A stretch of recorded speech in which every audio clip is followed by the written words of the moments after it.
Ladies and gentlemen, good morning. Or should I say artists and robots?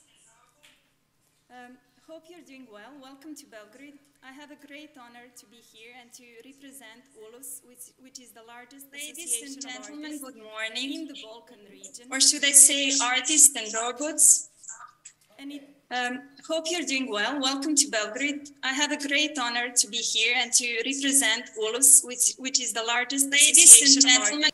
This is actually very realistic because one of the first slides in my presentation is about duality of arts and robots. So to figure out where we stand in terms of this duality, I would like to ask kindly those people in the audience who have woke up this morning as robots. Please raise your hands. We have already quite a few robots. And then those who woke up as artists this morning. We are still on the human side. We're still defending the side of humanity. And what about those who are in between, who are artists and robots? Well, okay, hybridity is also a reality.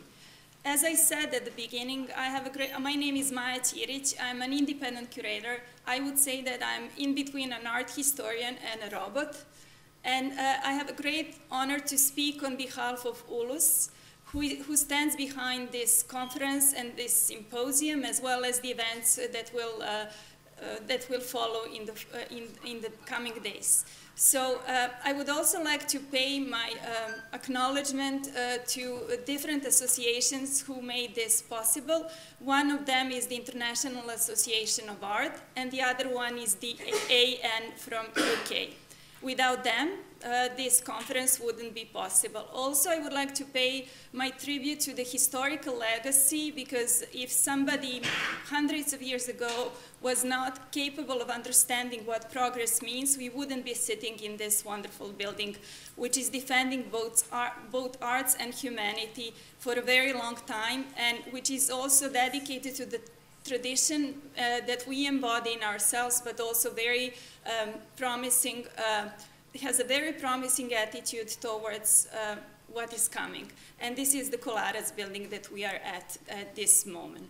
So now I would like to start with my arts and robots little presentation that will give you a couple of tools that will help you today during the orienteering process that we are about to embark.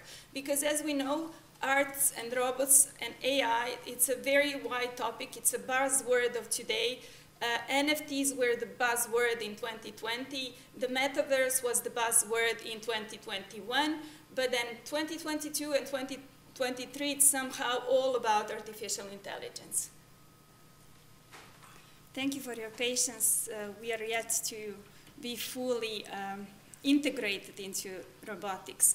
But that's okay, because we should embrace every disadvantage on our way. And that's actually the point of this conference. We are about to learn a lot about us in the future, and we have to position ourselves.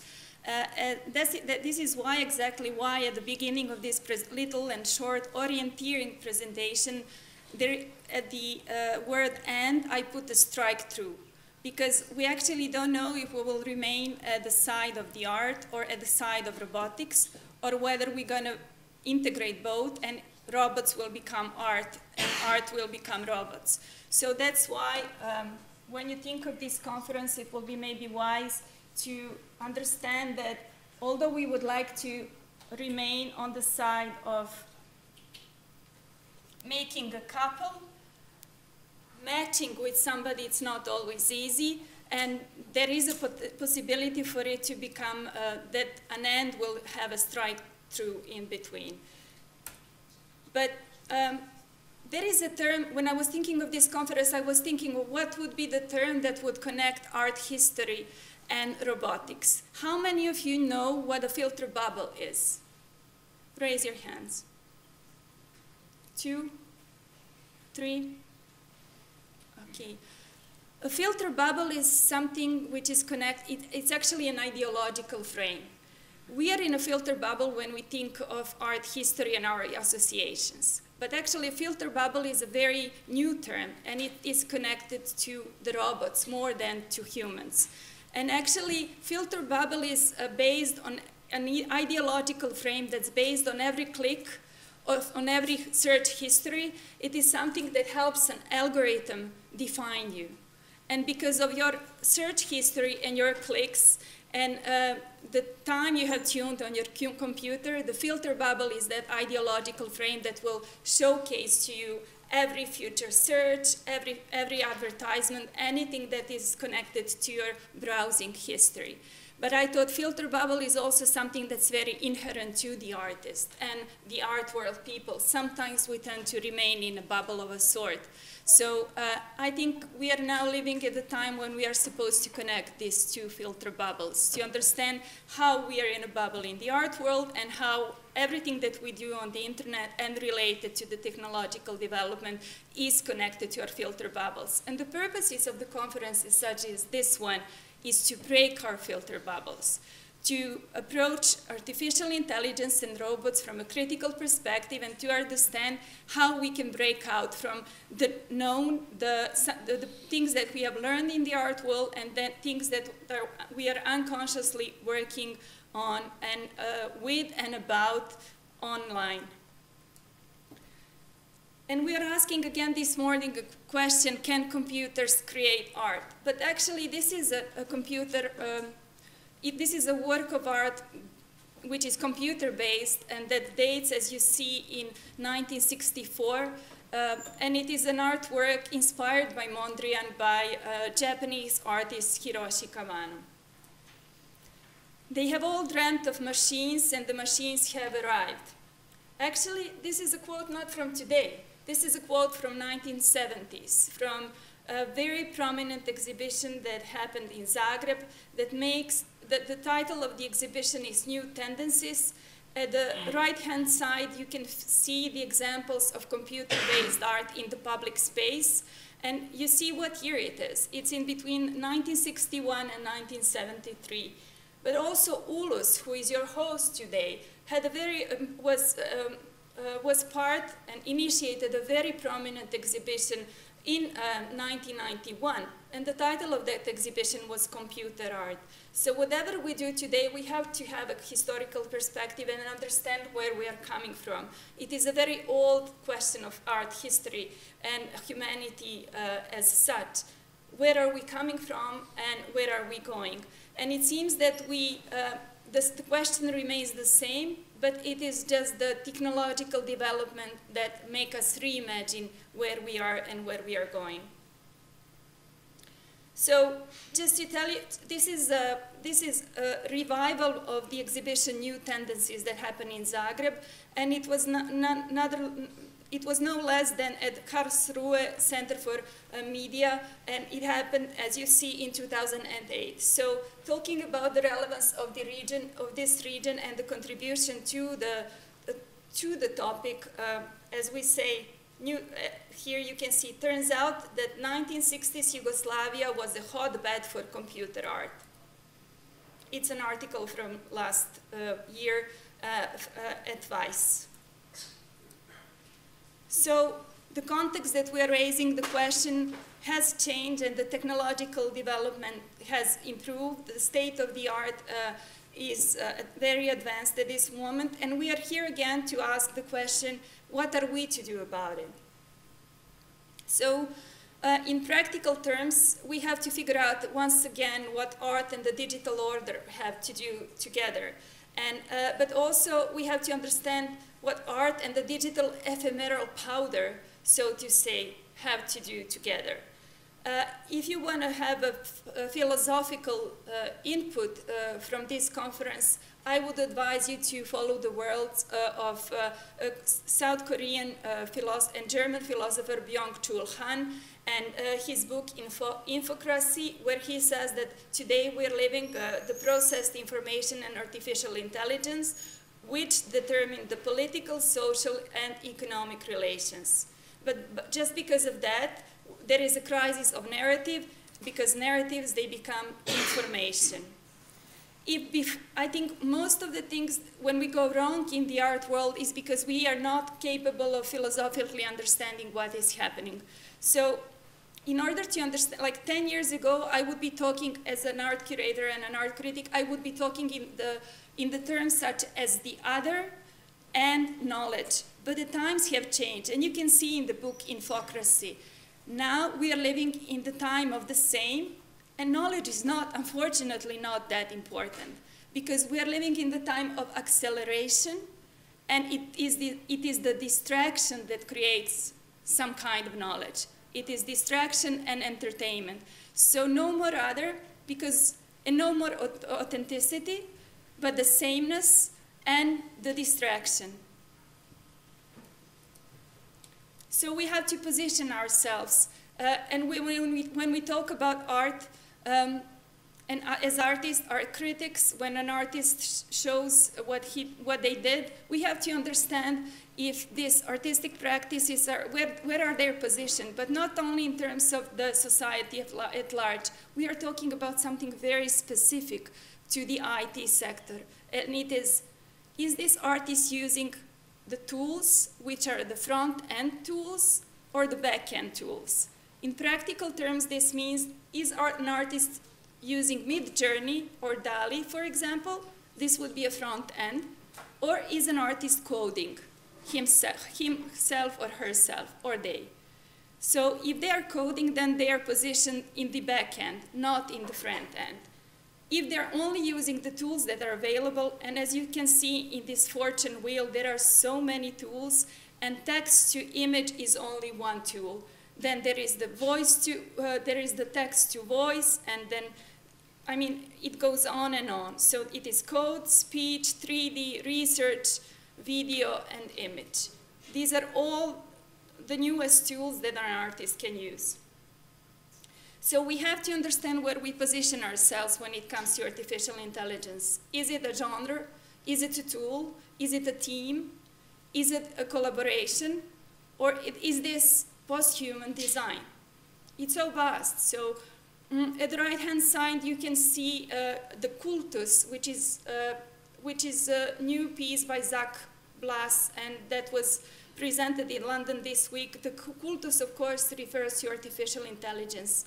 And basically, he has created a couple of characters that are representing our society understanding the artificial intelligence as a cult. Generative art is where I have seen the artists being the most successful. And it is basically because they are coding, and also because the generative art has a niche of its own, which means they have their own platforms, they have their own appreciation tools, they have their system of values, and the artists that have been the most prominent were not the artists who were creating in the front end, with the front end applications, is the artists who have been creating because they are capable of coding. But the title of this conference is An Artist's Labor, isn't it so? And we have to make, I would like to stress here a difference between work and labor, because of the blurring of the time of the private and the public time within the artist's lives. Very often we blur the line between the work and the labor. Labor is, of course, paid, and ideally an artist would work under these conditions, but many times artists only work, and this is where the self-exploitation emerges. So a few terms to end my presentation is actually how we're going to deal with the authenticity in the future, and how this authenticity can stand against automation and alienation.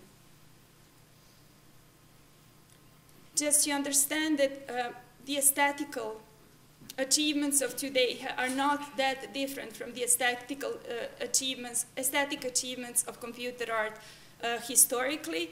Here you have two examples. The one in color is the AI-based architecture from this year, and in the gray is the kinetic architecture, which is computer-based from the exhibition New Tendencies from the 80s. But in order to avoid any alienation, we have to pay attention to the shift in artistic authorship, loss of human touch and authenticity, impact on artistic identity, societal perceptions and validations, our dependency on algorithms, ethical considerations, and authenticity concerns. Also, we have to have in mind a possible job displacement and redefinition of roles in the future, dehumanization and lack of meaningful interaction, skill mismatch and training needs, loss of control and autonomy, economic inequality and concentration of power, surveillance and privacy concerns, ethical dilemmas, and value conflicts. At the right-hand side, you have a generative art example by Aleksandra Jovanic, who is one of the most successful generative artists from Serbia. She's globally successful. At the left-hand side, there is an example of generative computer-based art from the 80s. And to end my presentation, yesterday I had a talk with a person whose alter ego is Gregor Mobius. It is a very interesting character from the Serbian art scene. And it is important to understand that this is a person who has gained a Master of Science in Visual Studies from the Department of Visual Language Institute at the Massachusetts Institute of Technology in the 80s. So, Master of Science in Visual Studies. Gregor Mobius is the person whose film we will see just as I finish this presentation. And it is important that yesterday, and I would like to quote Gregor Mobius, yesterday he told me, listen, actually, our visual apparatus in our body is just a small black box. It is a visual cortex in our brain. And artificial intelligence, it is the same little black box for artificial, it's just a disembodied little black box. And this disembodied little black box, which is artificial intelligence, actually needs a body. And that body in the future will be, or already today, for some, that body in the future widely will be present as robots. I am happy to moderate this conference today, and I will introduce my significant peers in this journey today. We have speakers from Finland, Serbia, Germany, and UK, and they will tackle these problematics from various points of view. Welcome.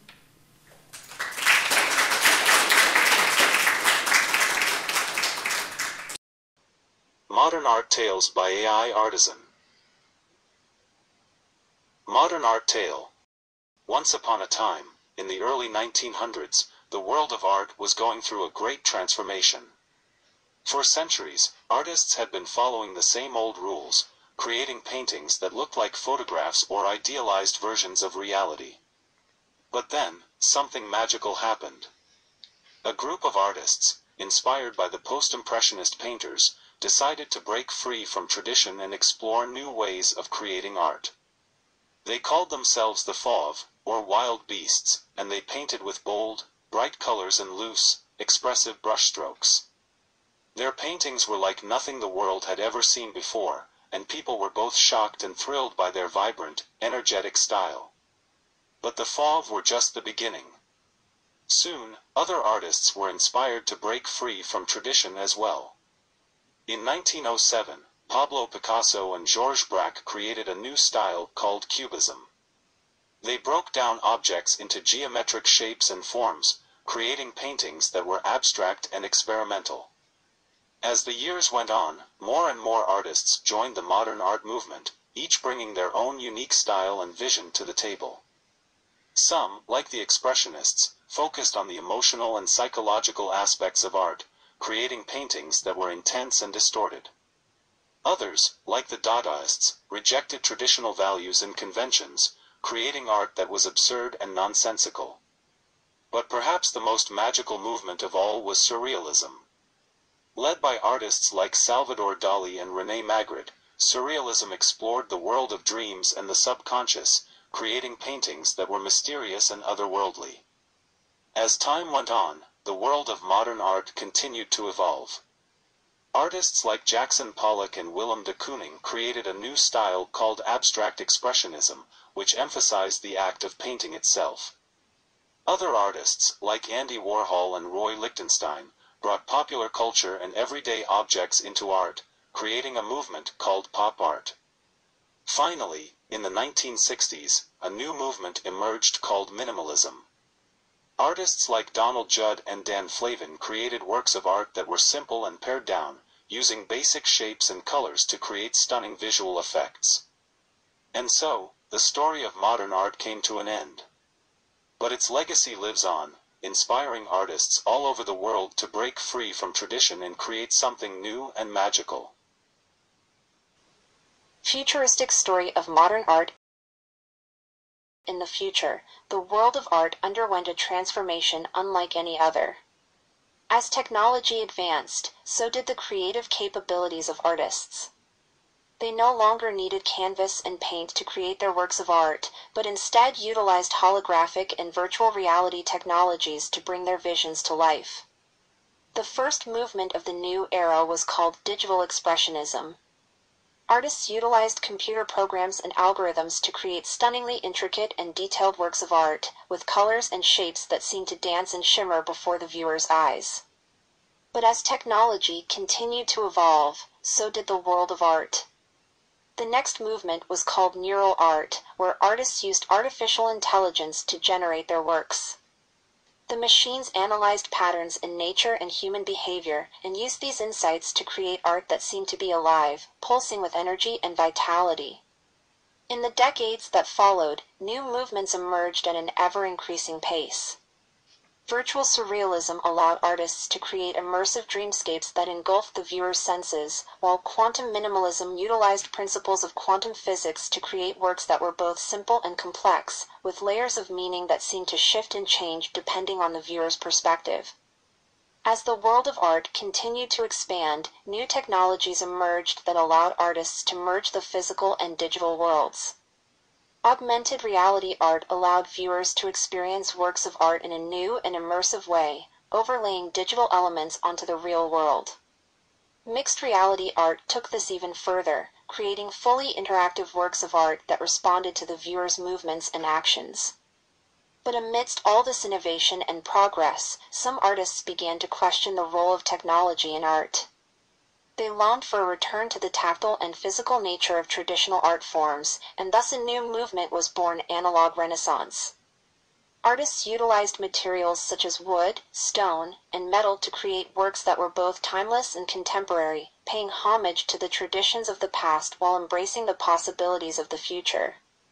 And so, the world of art in the future was a constantly evolving and ever-changing landscape, with each new movement and technology pushing the boundaries of creativity and imagination.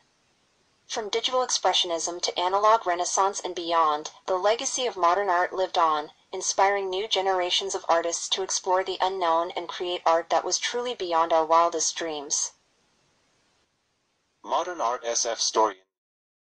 In the year 2100, the world of art had undergone a transformation that was nothing short of remarkable. Artists had long since abandoned the traditional forms of art, and had embraced a new era of artistic expression that was fueled by technology and innovation. It all began in the early 20th century, when a group of artists rebelled against the traditional styles and techniques of the past. They began to experiment with new forms of abstraction and expression, challenging the very foundations of art itself. As the decades passed, artists continued to push the boundaries of creativity, and new movements emerged that were even more daring and avant-garde. Surrealism explored the world of dreams and the subconscious, while abstract expressionism embraced the spontaneous and the intuitive. But it was the emergence of digital art that truly transformed the world of art. With the advent of new technologies, artists could create art that was more immersive, more engaging, and more interactive than ever before. In the year 2050, a new movement emerged that would change the world of art forever.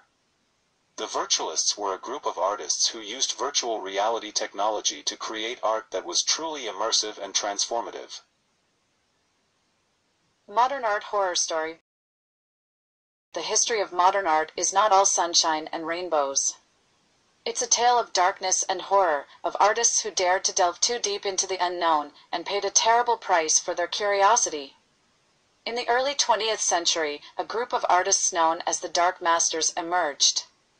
They rejected the traditional notions of beauty and aesthetics, instead embracing the macabre and the grotesque. Their paintings and sculptures were filled with images of death and decay, of twisted and deformed bodies. As the years passed, the Dark Masters became even more extreme in their art. They began to incorporate real human bones and flesh into their sculptures, and rumors spread of secret rituals and sacrifices that took place in their studios. But it wasn't just the Dark Masters who were flirting with darkness. As the 20th century progressed, more and more artists began to experiment with the occult and the supernatural, using their art as a means of exploring the unknown. Some of them went too far. There were stories of artists who had been possessed by demons or cursed by ancient gods, their minds twisted and tormented by dark forces beyond their control. Others simply disappeared, their bodies never found, their art left behind as a warning to future generations. Even today, the legacy of these artists lives on, their works haunting galleries and museums around the world. Some say that the spirits of the Dark Masters still linger in their creations, waiting to possess the unwary and the curious. Others warn that there are secrets hidden within these works, secrets that should never be uncovered. So if you find yourself drawn to the art of the modern era, be careful. You never know what horrors may lurk within the canvases and sculptures, waiting to claim your soul. Modern art comedy. Ladies and gentlemen, gather round, for I have a tale to tell, a tale of art, of creativity, and of the wild and wacky world of modern art. It all started way back in the early 20th century, when artists began to experiment with new styles and techniques. Cubism, Futurism, Surrealism, each movement was more outlandish and bizarre than the last. The art world became a veritable circus, with artists juggling paintbrushes, throwing sculptures like frisbees, and performing acrobatic feats of creativity that left audiences gasping in awe and laughter. One artist, Salvador Dali, was particularly famous for his antics. He once rode an elephant through the streets of Paris, wearing a diving suit and a bowler hat, while carrying a baguette in one hand and a live lobster in the other. Another artist, Marcel Duchamp, caused a stir when he entered a urinal into an art exhibition, claiming that it was a work of art. Critics were left scratching their heads, wondering if Duchamp was a genius or just taking the piss. As the years went on, the art world became even more absurd. Performance art became all the rage, with artists doing everything from eating raw meat to sitting silently in a chair for hours on end. And then there was the pop art movement, which celebrated the mundane and the everyday. Artists created sculptures of soup cans, painted portraits of celebrities, and even made art out of bubblegum wrappers and comic books. Through it all, the art world remained a place of wonder, amusement, and pure hilarity. Critics and curators may have scratched their heads, wondering what it all meant, but audiences loved it, they laughed, they cried, and they left the galleries feeling inspired and uplifted. And so, my friends, let us raise a glass to the artists who dared to be silly, who dared to be strange, and who dared to make us laugh.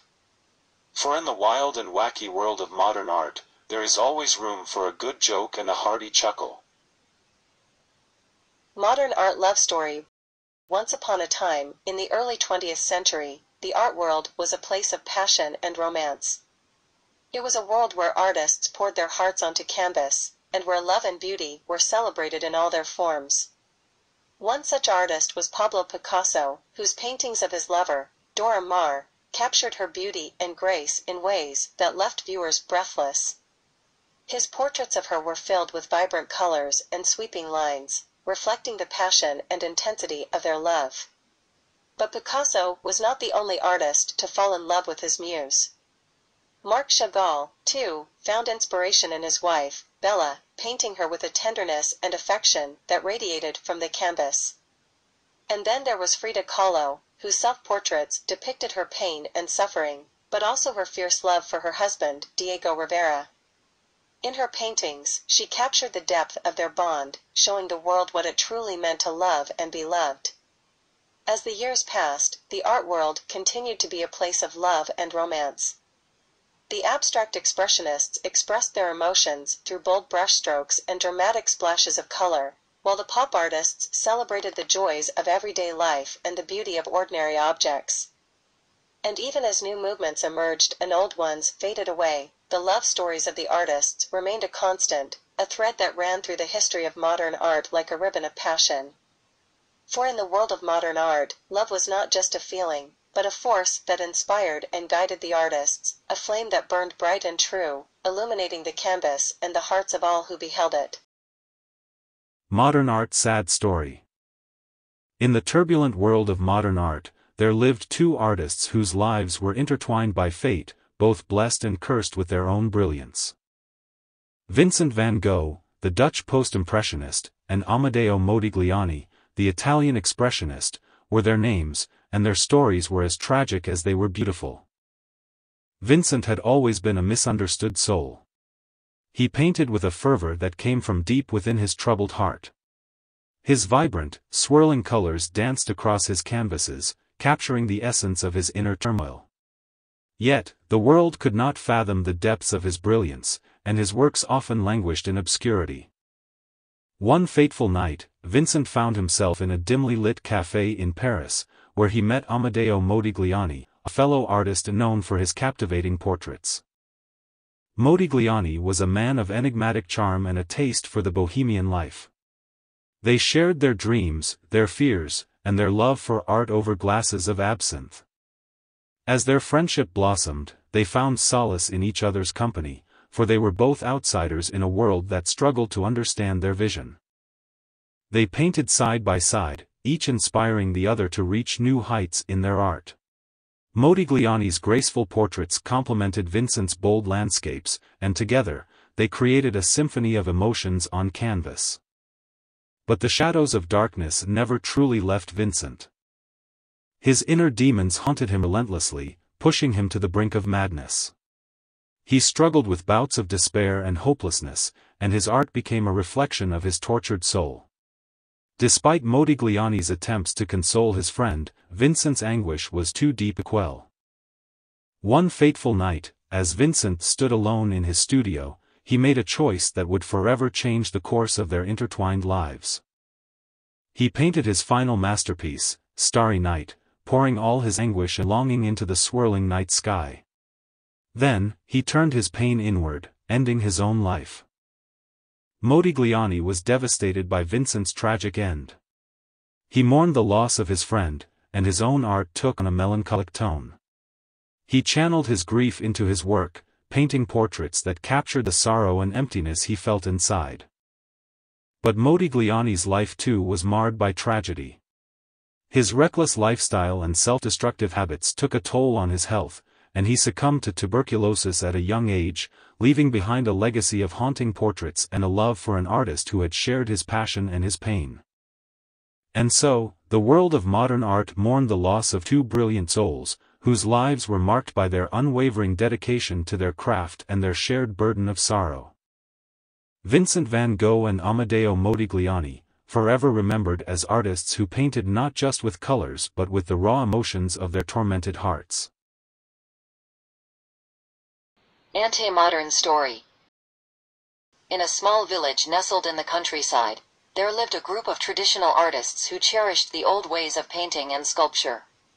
They saw themselves as guardians of the beauty and elegance that had been passed down through the ages, and they scoffed at the new, strange art that was emerging in the cities.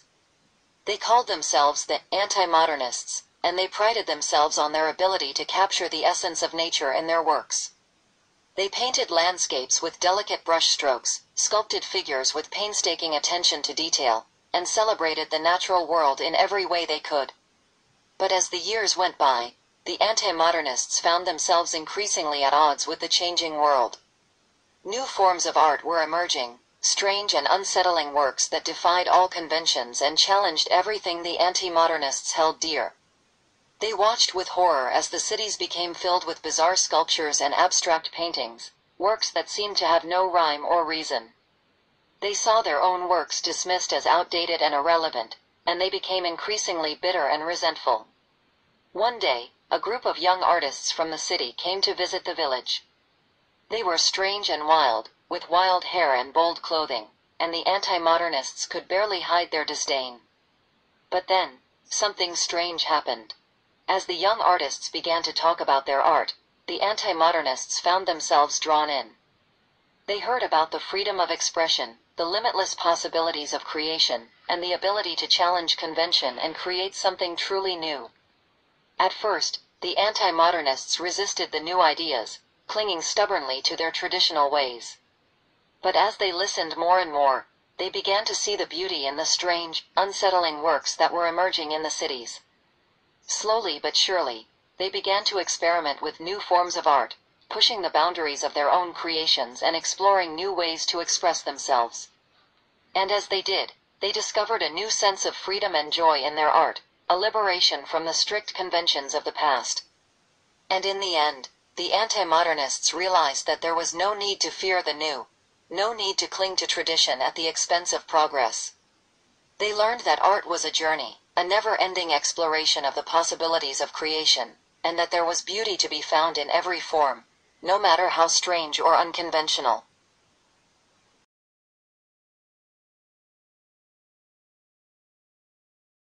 We can thank Gregor Mobius for pointing out to the fact that the art historical narrative is broken, and that it depends on the prompt, that it depends on the information, and this is what art history becomes when we merge it with artificial intelligence.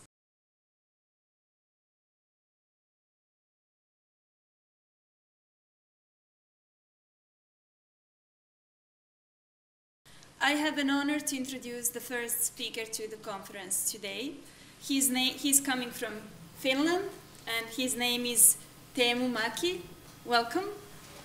He is a director in the field of theater, dance, film, and opera. He is a visual artist, writer, and theorist based in Helsinki, Finland. He studied painting in Academy of Fine Arts, Finland, and got his PhD from the same institutions. Since 1990s, he has been an independent freelancing artist, except for the years 2008 and to 2013, when he was the professor of fine arts at the Aalto University in Finland. Mäki has had 60 solo exhibitions, participated in about 250 group shows, written 9 books, and directed and written numerous theater plays, films, and operas. He is also active in cultural politics. He is, for example, chairperson of the Artist Association of Finland and president of International Association of Art Europe. Welcome. The title of Mäki's presentation is What is Art for and How Should it be Funded? So we will follow the money, as they say, because it's the money that's important in the arts as well, bluntly speaking. And let's understand Mäki's vision of art and how it should be funded.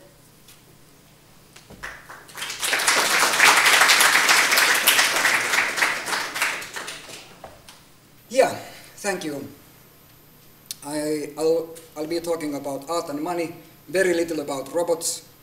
And if I were you, I'd be sitting on that side, because from there you can see the slides better. On the other hand, you can have the slides afterwards as a PDF document if you want. So no worries. Introduction has already been made. Well, first, what is art for? Interesting, fairly large topic. I've been, headline is covered.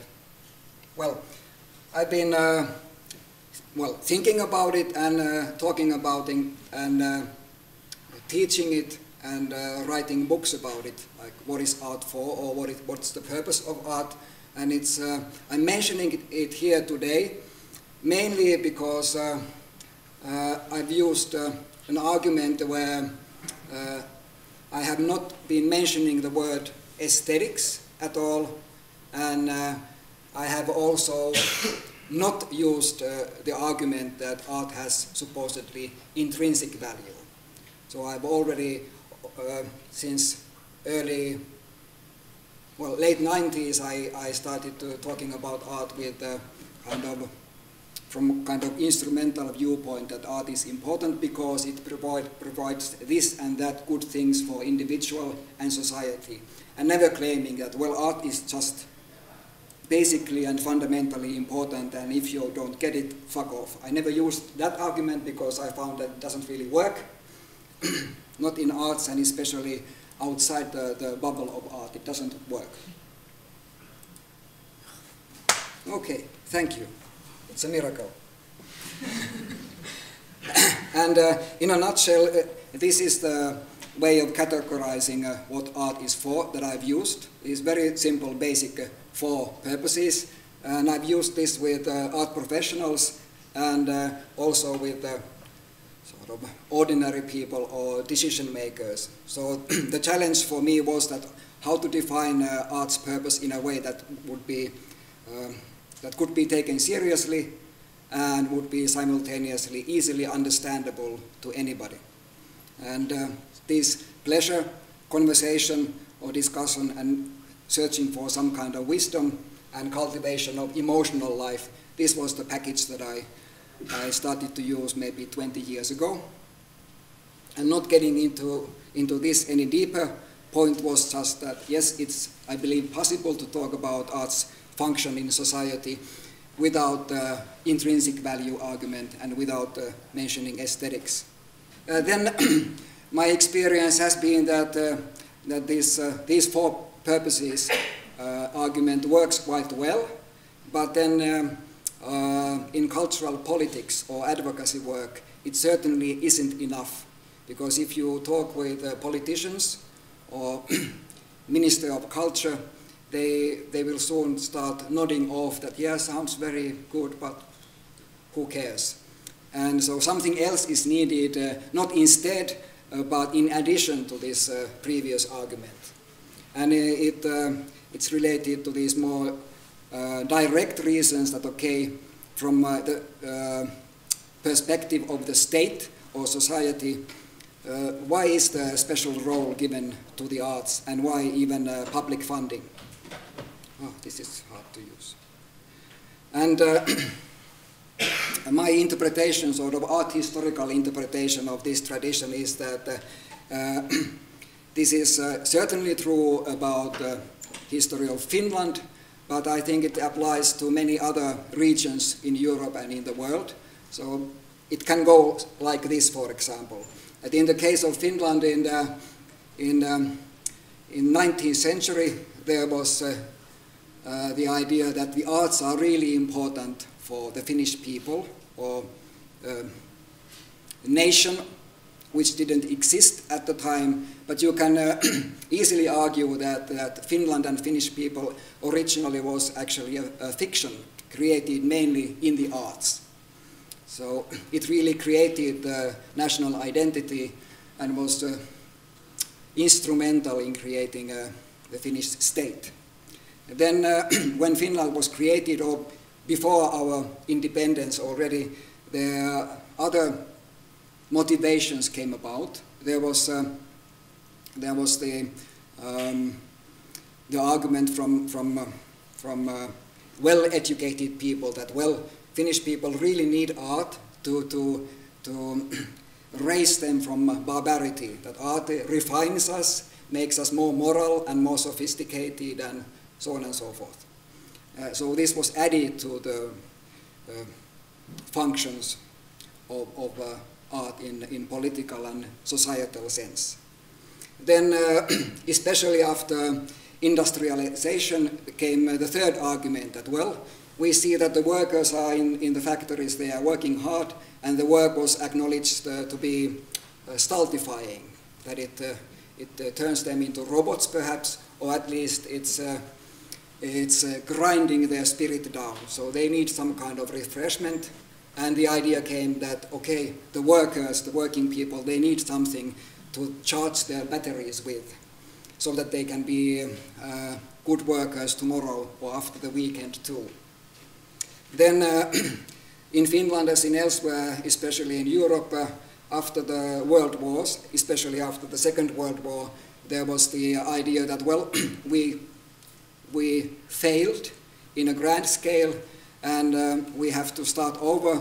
And one way of starting over was to think that, well, we need real critical debate and discussion, and one important form of that should happen in the arts. So arts were given a special role in this, that, well, okay, let's hope that, that in the arts they can foster some kind of critical thinking and debate that was to some extent lacking before. And in many European countries, the cultural policy to a great extent is really based on this, or has been based on this idea for decades. Then, at least in the 70s or after the 70s, came the fifth argument with kind of Hollywood mentality, that society understood that, well, arts or the creative sector has really great economic potential. And that's why we should give it a special role or invest in the arts. And this, as we all know, this argument often seems very dominant, but if you look into European nations, it doesn't really have a dictatorial role in any of our countries. But still, it's a very powerful argument and tends to pop up everywhere when we talk about why the arts are important. And then we have the fairly recent addition, the last one, number 6, the idea that art is important because it makes a great contribution to health and well-being. And from these you can, let's see, no, this way. Getting back to the fifth argument, this kind of news are very common. You've all seen these in recent decades, so to speak, surveys that prove how important to the economy art sector nowadays is. Then this kind of surveys and reports are equally important now. The previous one was just one sample out of many, but this particular one produced by the World Health Organization 2 years ago seems to be really important because it's the largest of its kind, and in that respect you could say that it's the most convincing in politics. We've been referring to this in Finland, I mean Artists Association of Finland, but also the Ministry of Culture and various committees, state committees, constantly refer to this particular report. So these seem to have a real power. Well, probably each of us has a pet amongst these 6. And in my case, the pet is number 4, art as an indispensable form of critical thinking and debate. But practical point is that I think it makes sense to accept that all the 6, even though they were created in a kind of chronological order, all of them are still used and all of them are still valid. That all of us can still use all of these, but with some fine-tuning. Like, for example, the first on the list, the idea that art creates the national identity. It sounds like a right-wing populist slogan, but we can easily use it if we point out that, yes, for example, in the case of Finland, it was very important 150 years ago, but it's equally important now because we have to take a critical look on the national identity and update how we define what is Finland and what are the Finnish values and so on and so forth.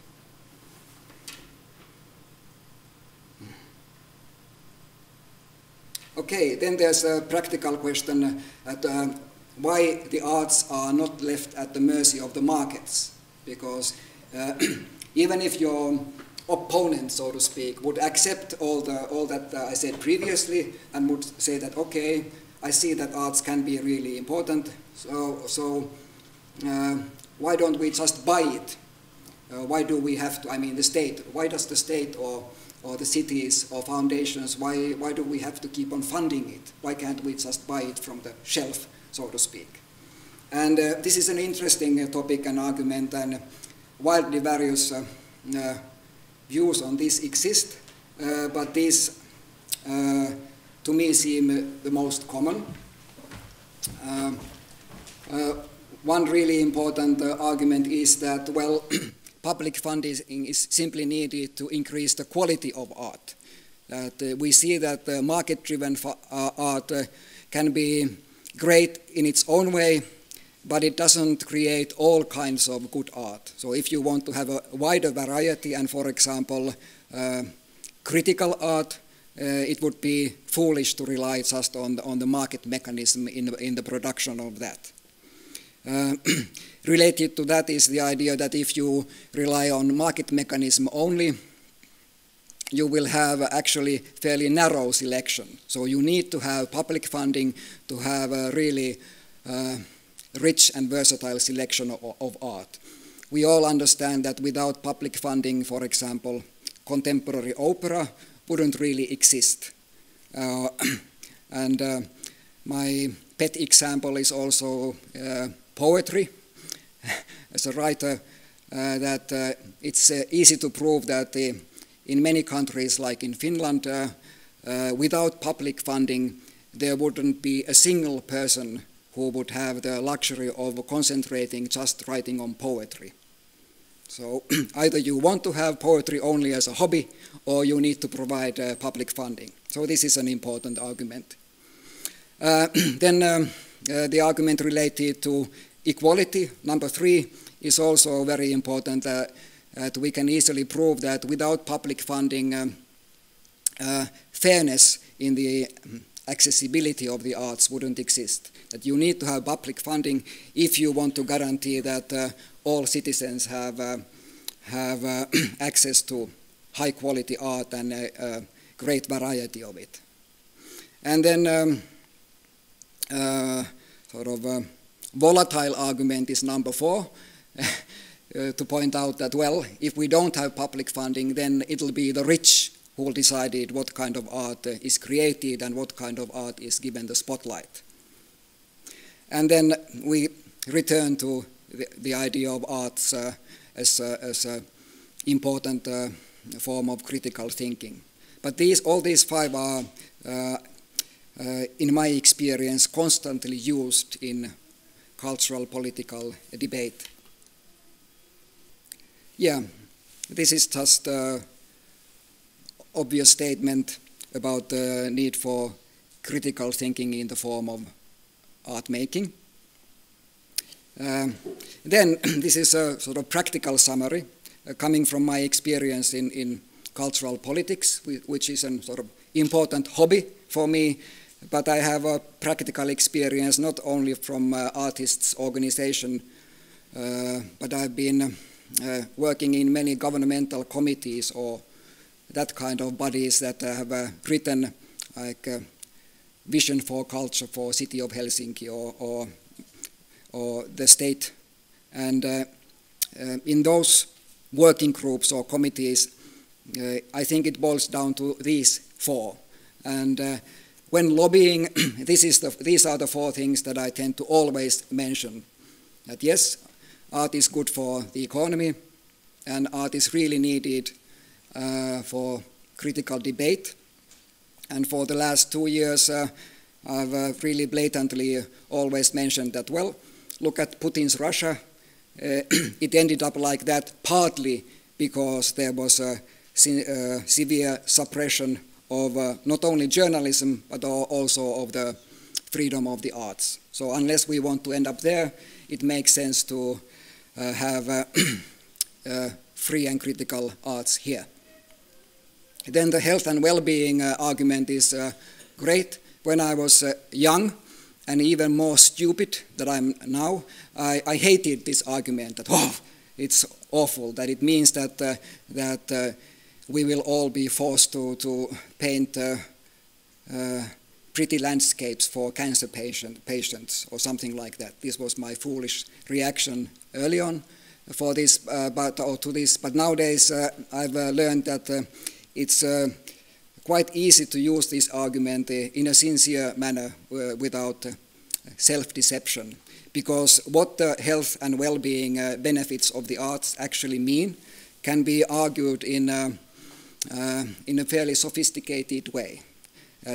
You don't have to lose the freedom of art, and you don't have to try to prove your significance with simplistic positive outcomes. Then the national identity aspect equally well functioning, especially when dealing with representatives of the state. Okay, this is intermission entertainment. Some slides from my own artwork, not really needed here, but you can have it anyway. Maybe it gives some context to where my speech is coming from. This is the only slide related to artificial intelligence, because you see in this slide it's a still image from an opera for which I wrote the libretto and then directed on stage, and the video screen in the picture shows a video clip that was created by artificial intelligence. Okay, we go further.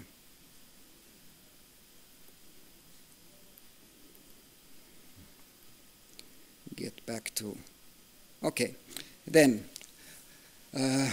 chapter 3, so to speak. I'm using Finland not as a paragon of how things should be, but as a practical example of how things can be as far as funding is considered. Very often we hear people thinking that Finland and other Nordic countries are some kind of paradise when it comes to funding of the arts or freedom of the arts. To some extent that's true, because there's lots of funding for the arts and pretty well functioning arm's length principle. So in spite of the public funding, the structures are such that the state or politicians cannot directly influence or give any kind of orders to artists or even art institutions. But even more important aspect, I think, is the fact that Finland, as other Nordic countries, are social democratic welfare states. And I often like to disappoint like members of the parliament in discussions by saying that, well, it's great that we have a Ministry of Culture, and it's great that we have all this public funding, but actually even more important for the artists is the welfare state. The fact that we get free education and nobody is in danger of being homeless on the streets, and nobody has to worry about whether they can send their kids to school, and everybody is guaranteed to have daycare for their children and so on and so forth, and public health care works and so on. So this is not part of the cultural politics, but from the level of general politics, it's actually more important than the Ministry of Culture for the arts. Interesting fact. But in spite of these good things, it's very hard to survive economically as an artist in Finland too. And here are some numbers. As you see that from the state budget, arts and culture is less than 1%. And for example, the business subsidies are 4 times bigger. And the subsidies for Finnish agriculture are even bigger, which in a way is great, but on the other hand, as a measuring stick for how important the arts are from the state budget perspective, it's illuminating to stop for a moment and look at these numbers. Here, this pie chart is is a bit unreliable because it only tells what artists in Finland answered a couple of years ago in a survey when they were asked to say which of these sources of income is important to you. And these are the answers. And in the visual arts, only less than 15% said that sales of artworks are important. And when I saw this chart, I was surprised because it sounded to me like too big a number. I don't know. It can't be that big. It's actually a much smaller portion of artists to whom selling artworks is really important or main source of income. But it's, like I said, this is only about how, whether the artists who were answering the questions in survey, whether they thought that these were important or not. And the sad important fact is that 63% pointed out that, well, having some kind of a day job or getting some kind of welfare benefit is really important. And we know from other studies that in each given year, more than half of Finnish professional visual artists apply and get some kind of welfare or unemployment benefits.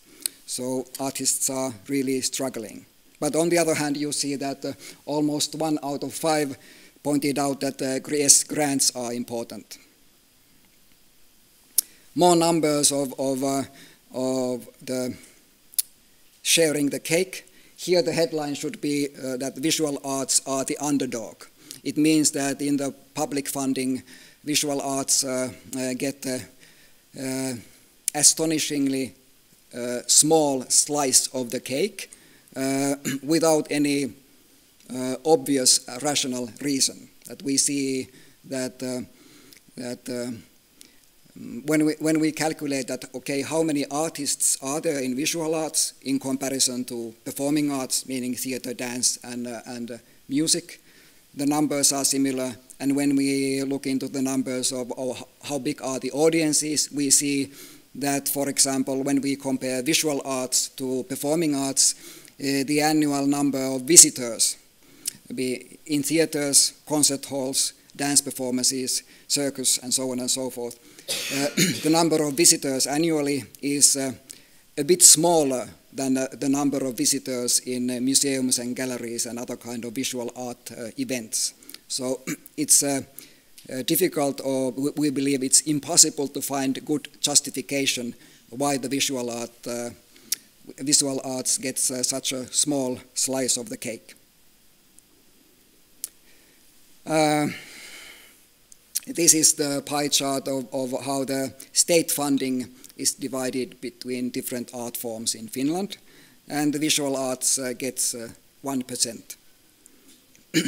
But this is to some extent not the whole truth, because here all funding directed towards culture is included. For example, the black slice down below, it includes the national television, which of course is hugely expensive to run, important.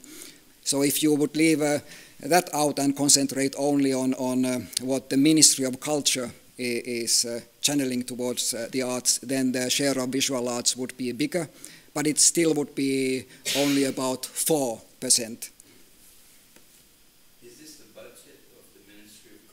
No, this includes other things, like I said, like the national television and things like that. The budget of funds included here is 1.3 billion euros, and the actual budget of Ministry of Culture for culture is less than 500 million. It's something like 452 million per year, but still. Well, it can be practically anything, like some heritage somewhere, or folk dance hobbyists, or whatever. It's a huge part of this. Or it can be the the brass band of the Finnish military, or that kind of. There's lots of things there.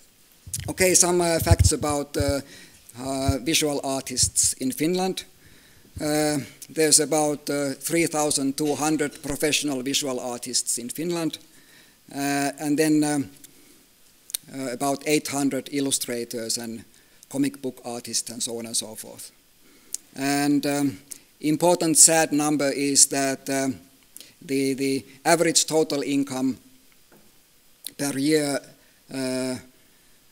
for visual artists is about 60% of the median income of Finns. And as many of you know, this 60% from median income is the official poverty line in all EU countries. That if you earn less than the person who is in the median, then you are considered to be relatively poor. So statistically speaking, you can say that Finnish visual artists are below the poverty line or struggling there on the poverty line. And really astonishing fact is this number 3, that the average taxable income from art making for visual arts is really small. It's our wild guess is that it's somewhere between 2,000 and 500 euros per year, which is nothing really. And a good point of comparison that it's a similar situation is quite common in many other art fields, like amongst writers, it's as bleak as that as well. So with writers it has been decreasing. Some years ago it was still about 2,000 euros from artistic work per year, and now it has been reduced to 1,700, mainly because of the popularity of audiobooks, from which the writers get very little in comparison to hardcover paper books. So the main business model really is some kind of redistribution of income, meaning that arts rely to a great extent on public funding, but equally important or even more important is some kind of redistribution that the artists themselves do, that they have another job with which they fund their art making and the distribution of the results of their art making, or they rely on welfare and keep on making art. So that's how it's in Finland too. This, I think, is an important slide, sort of basic question that, okay, what are the actual income sources for visual artists in Finland, but also elsewhere? It's partly really a theoretical question that what could be the income sources, and then the practical question that's, okay, what are the income sources right now? And here's the short list and some comments about them. Sales, yes, it's important, but important only for a small minority amongst the 3,200 visual artists in Finland. Then grants, really important, but again, not for everybody, because it's fairly difficult to get a working grant. In visual arts, it's 1 out of 12 applicants who get a grant. The average, when we include all the arts, is a bit better, something like 1 out of 8 or 1 out of 9 of applicants get a grant, but still, you see, it's hard. Then wages from artistic work. In visual arts, my experience is that most artists can't even think that what could it be, that I've never had a salary from making visual arts, that what could it mean? So jobs in that sense for visual artists, for art making, they are extremely rare. Then other professions, very common, and welfare, unfortunately also very common source of income. Then this slide is about the grant system in Finland, what it means. When we talk about grants, we mainly mean working grants. not the kind of subsidies that, for example, artist organizations might be getting. We mean the kind of working grant which resembles like a salary quite a lot. It's a grant that you can get for a year or 3 year or 5 year period of time, and during that time you get once a month you get something, and the monthly sum is fairly small, but it helps a lot. The working grant is between 2,100 and between 3,800 per month, and 2,100 of that is tax-free, because that's the state working grants amount, so that's guaranteed to be tax-free income, but anything on top of that is taxable. Not hard taxed, but taxable still.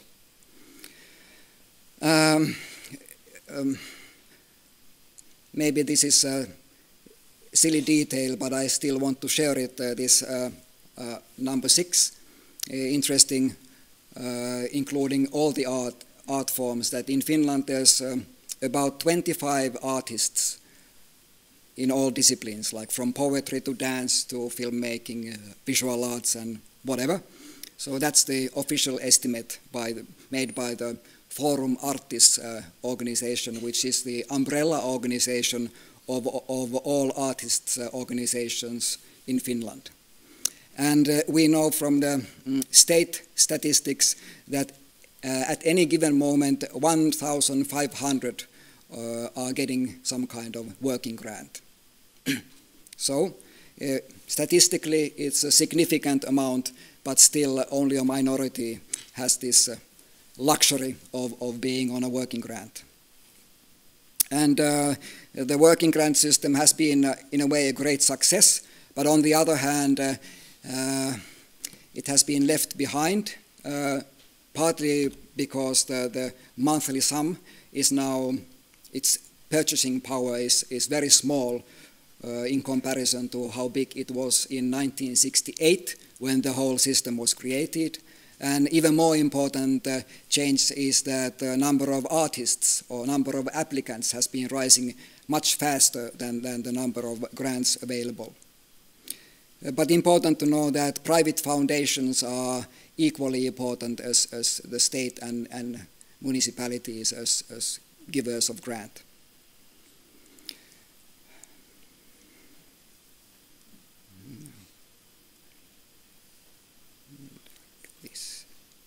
Okay, then what are the future prospects? I'm then stating the obvious, that the basic struggle seems to be that when we think of the future, how should the arts be funded, that it's an ideological battle. I simplify quite a lot, but still I see that it's an ideological battle, that there are sort of market believers who see it like this, that well, yeah, it's unfortunate that so many artists are poor, but we just must teach them to market their work better, or we must somehow be able to boost the art market, for example, so that if people, Finnish citizens, would be more eager to buy art for their homes, then it will benefit the artist and so on and so forth. You all know this perspective. And then here it should be the viewpoint of the opposition, those who believe that art should not be left at the mercy of the market, and public funding is fundamentally important. And the common arguments from that perspective are these 4, that it's a basic human right to receive high quality and high diversity of the arts, and the possibility of training to become a professional artist should be available for everybody in spite of the family background and wealth of the family and so on and so forth. And then the second point commonly used in this argument also is the idea that public funding is actually an investment, that it's good for the economy as well to keep on investing in art. Okay. I will not dwell on this more. Then the future of these and directly to the ending, what to do. Here are my personal recommendations, not like the official party line of the Artist Association of Finland or IAA Europe. These are sort of obvious, and on a sort of ideological level, I think it's worth thinking of what would be your list, or the what to do list. But perhaps more important is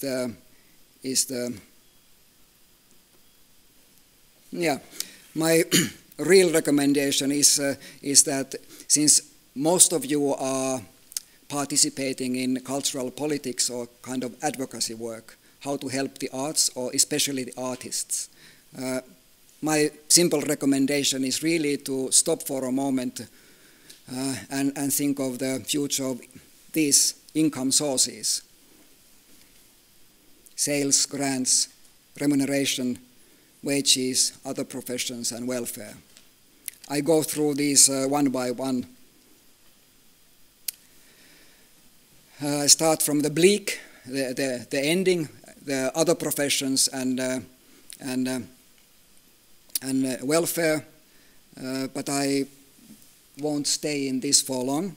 The basic question, I guess, is that should we lobby for special treatment for the artists in welfare and unemployment benefits, or does it make more sense to lobby for better welfare and unemployment benefits for everybody?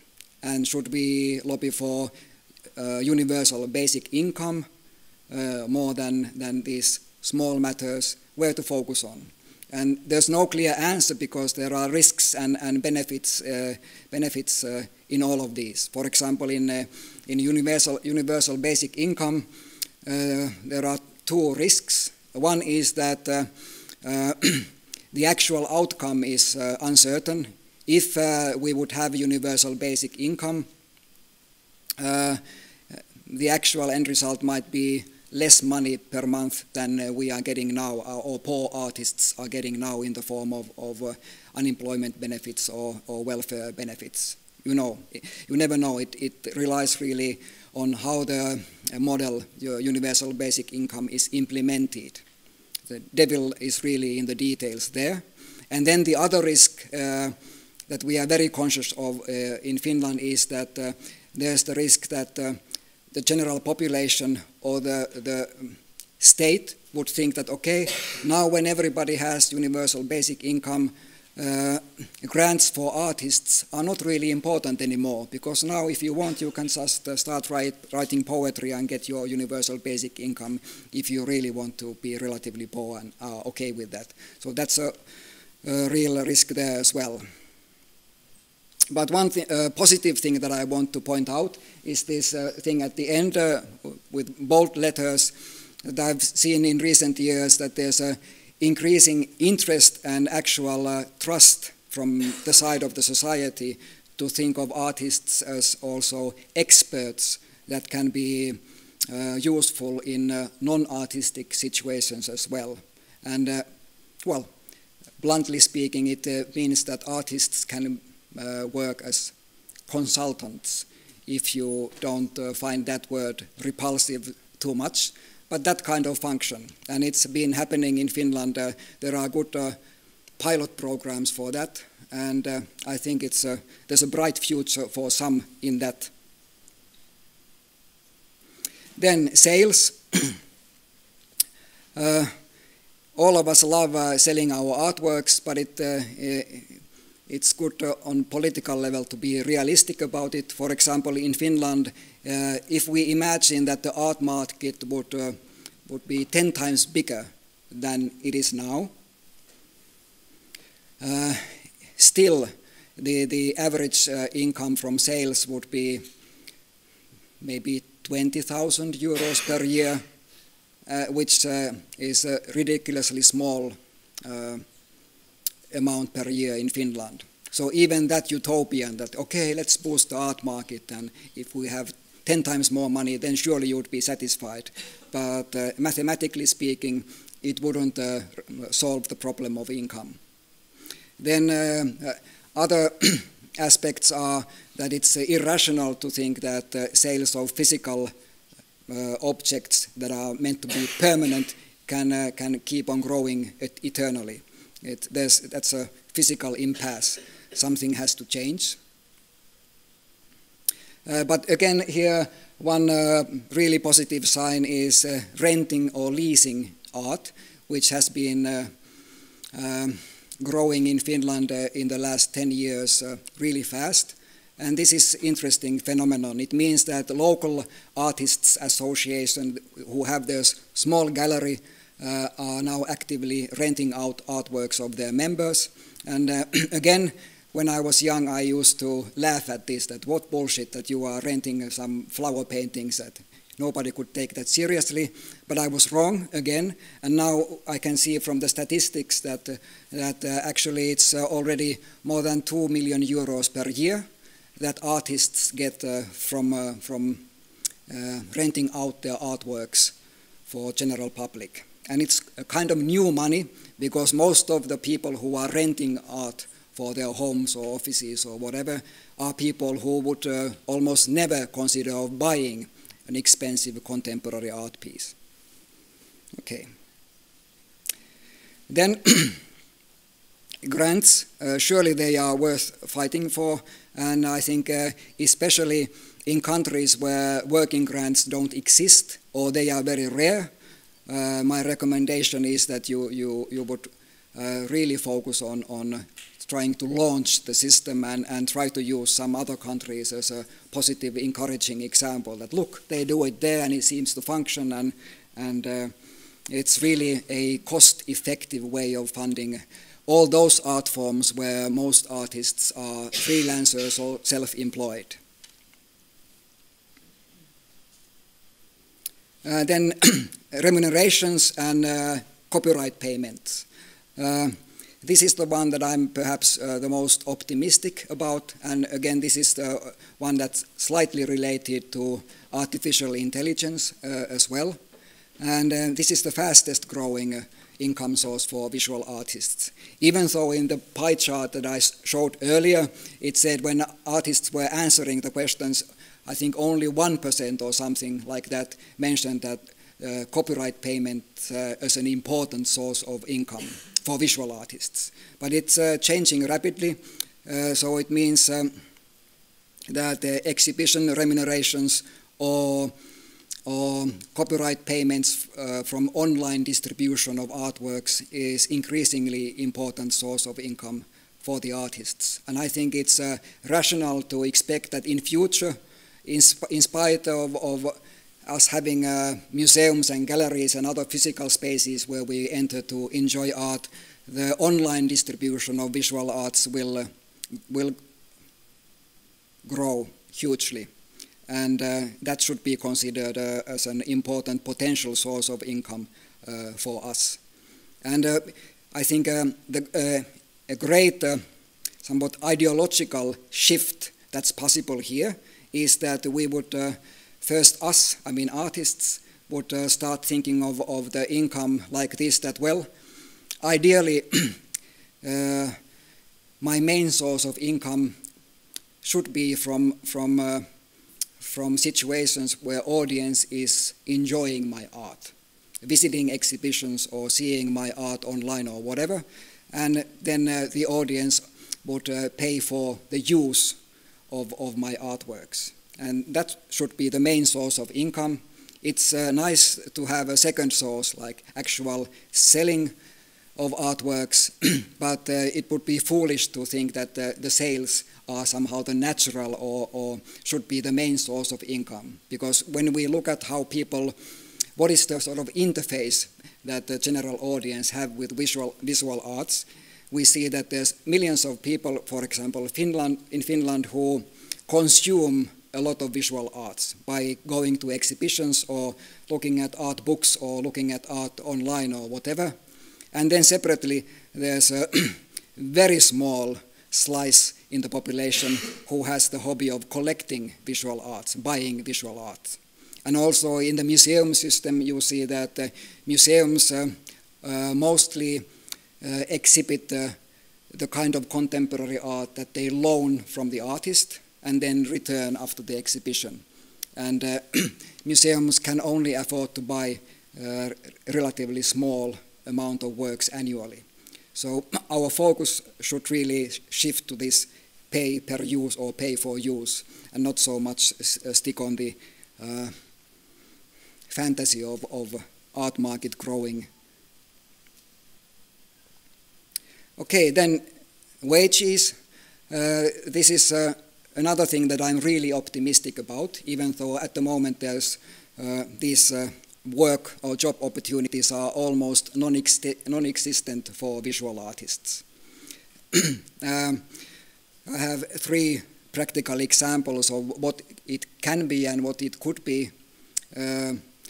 There have been pilots in Finland with the idea that artist of the city or artist of the organization, with the idea that artist has a contract with, let's say, a hospital for a year or half a year, or with a city,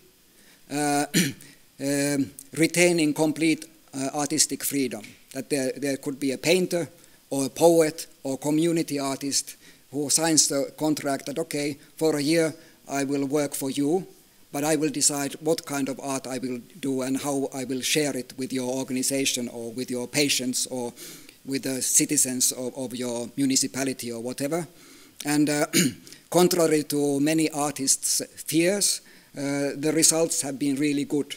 We haven't encountered a single instance where the organization or city involved would have tried to control what the artist is artistically doing. So there's interest in that. And then really interesting potentially is the idea where artists would be working for a museum while they are preparing their exhibition for a museum. And our Artists Association of Finland, we piloted this recently in our Young Artists exhibition in Helsinki Art Hall, where we were able to make a working contract with some of the artists in the show with the idea that, okay, you will make new work for this exhibition and now you will be employed for, let's say, 3 months, and that's it. It's interesting. But my greatest hope in this sector is this number 3, really long-term goal. And maybe I have this idea partly because I work so much also in performing arts, and my experience in what it is like to work in an institutional theater or do an opera or whatever has greatly influenced how I see the differences and similarities between different art fields. And really a good goal for us should be that we would be developing the art museums so that they would become similar to institutional theaters or opera houses or classical orchestras or that kind of publicly funded art institutions. Economically similar, with that I mean that, as you can easily imagine, in a normal theater, for example, of the annual budget of the theater, usually more than half goes to salaries of the artistic staff, be it them permanent members of the staff or visiting artists, or in the case of orchestras, visiting conductors or soloists or whatever. And that's the norm there, that of course we have the budget and most of it has to go to paying for the artists to actually make the content. And whereas in Finland we know as a statistical fact that the museums, art museums, from their annual budget, less than 4% goes to artists. Of that 4%, 1.5 is the acquisitions of new artworks, and then the rest is exhibition remunerations and whatever. But that only 4%. And in many art museums it's close to 0, but the average is 4%. So long-term goal should be to raise that 4 to at least 50. I think we can be politically open about this. And if we lobby for this in the right way, the art museums will be with us in this instead of against us, that hold on, don't ask for more money from us. But we can work with them to get more money for this. And then the last thing is that related to everything I said today is that if we want to change any of this, I think most of these changes are only possible if we manage to change the overall mindset of how voters and especially decision makers think about the purpose of art in individual lives and for the society. So we have to keep that sort of art theoretical and philosophical aspect in our lobbying alive as well. And this is like the recap or summary, our to-do list. And I think, or my hope is that we would all concentrate in all 6 of these. That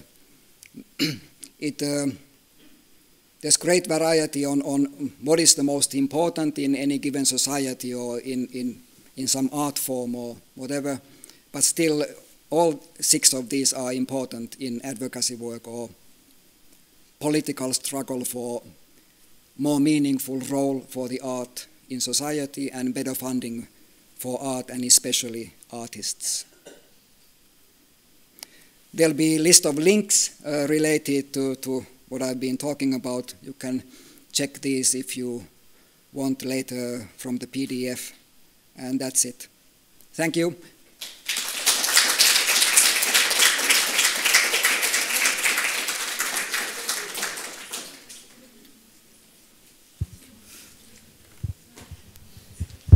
Thank you, Maki. This was really an extensive presentation, and I was wondering if an algorithm would evaluate your filter bubble, what would be the keywords? I guess it will be an experienced and knowledgeable person who is dedicated to make a change in the art world regarding the artist fees and rights. So I guess all this would pop up on your computer. The suggestions would be related to these filter bubble words. There are many different angles in these presentations that are very interesting, and I guess the audience has many questions, so I would like to open the floor. I would like to open the floor to the questions. Maybe we have some questions online too. Because there was comments and questions in the beginning, I just have to say that some of the online participants reported there was problems in the beginning. It was solved. There was also questions if the presentations will be, they could be sent. We said upon request, and we shared the email where we will collect the requests for sharing the public. But we also can agree that to put them online if the panelists agree, and also for moderator and the rest. So there was like really good reactions. People said fantastic presentation and so on. And so there was a few comments. I will read them now. Question, just to see like, if there's before something. Question for the presenters, how does this information regarding Finland, it was in the beginning, applies to Serbia and Balkans? Is there any relevant studies, statistics that present the current situation? Thank you.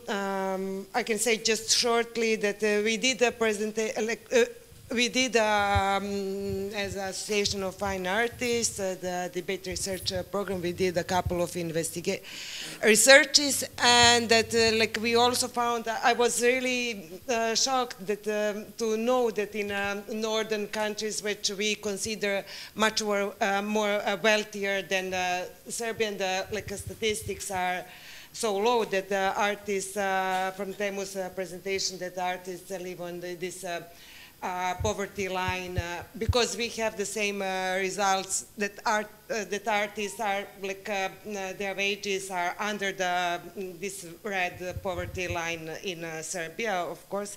So there is, and we have like the results, or there should be could be found on our website, or you can, I don't know, like it's a findable information. There is extensive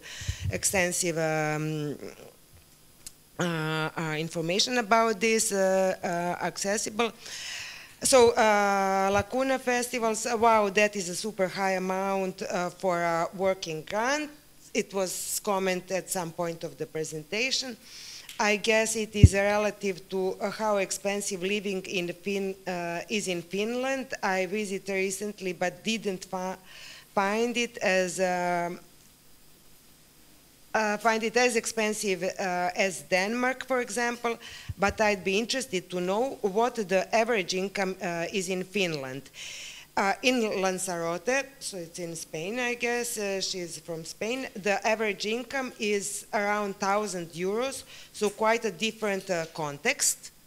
Should Teemu take the question, or we really don't? Yeah.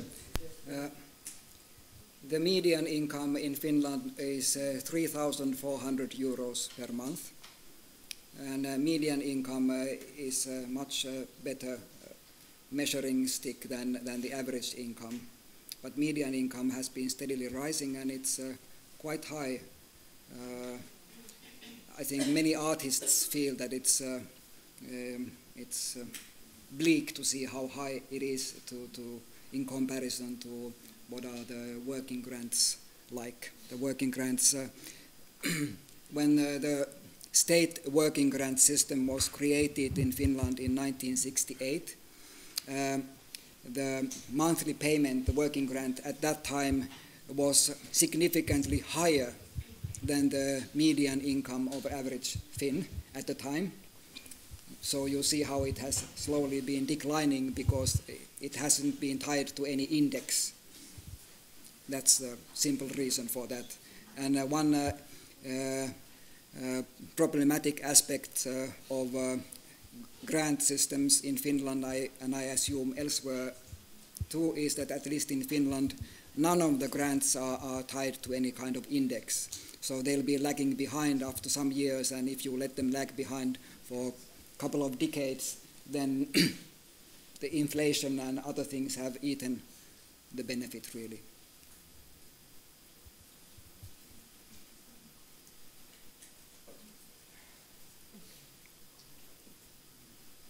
Okay, more comments from Giovanna. Yes, incomes in the UK are very low as well, and arts funding has been drastically cut. A recent survey highlighting the fact that artists work for less than the minimum wage.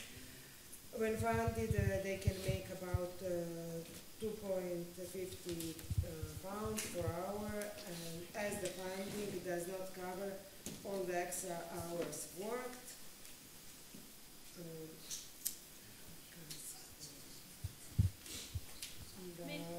Maybe in the meantime there's a question from the audience. Okay. Yeah.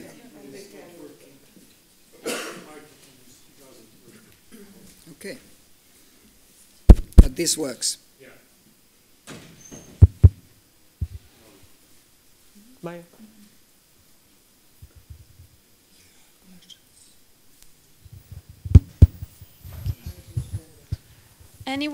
Anybody from the audience? Questions? Maybe we can continue.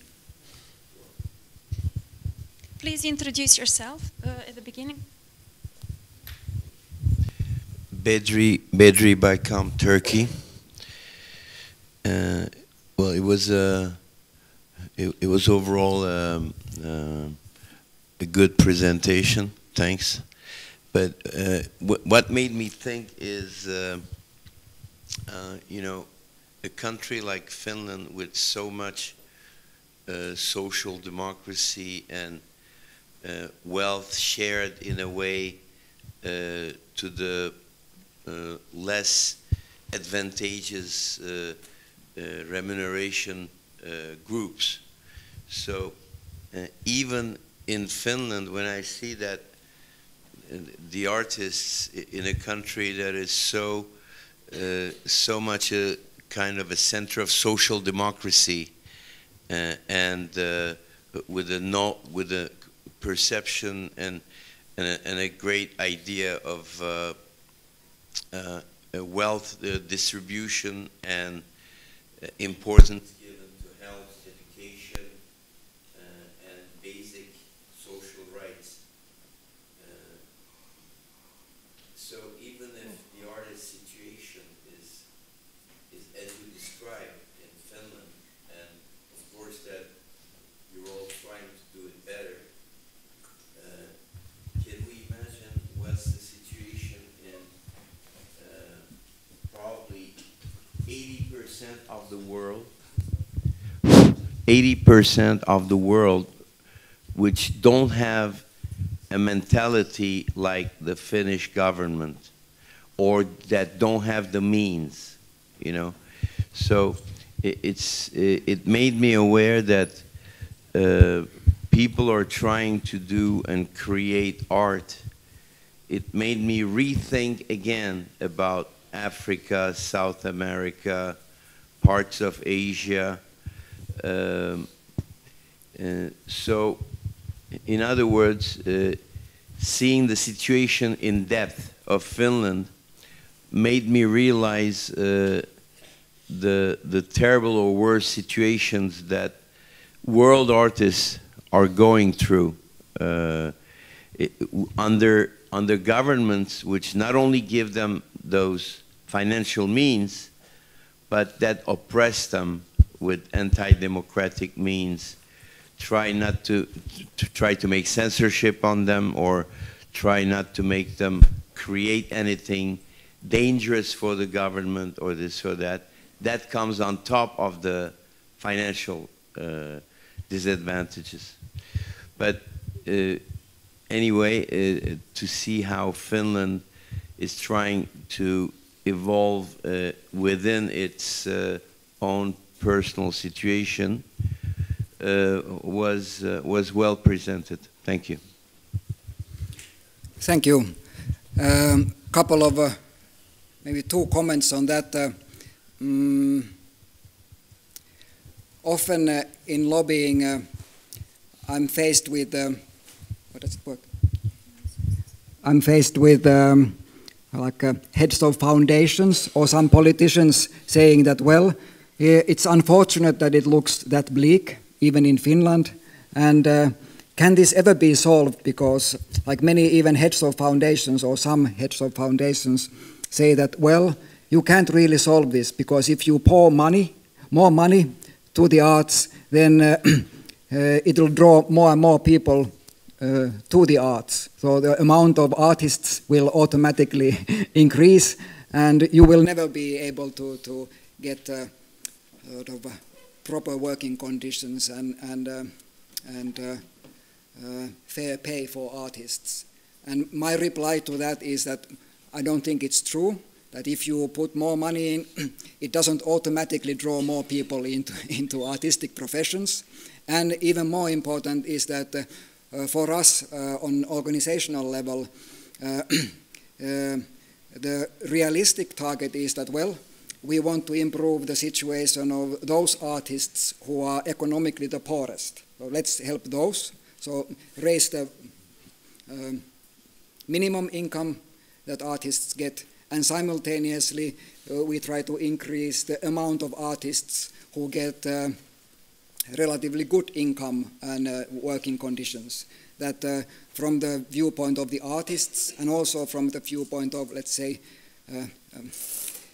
nation, it's a great difference whether you have 3 poets working full-time in Finnish language or whether you have 30 poets.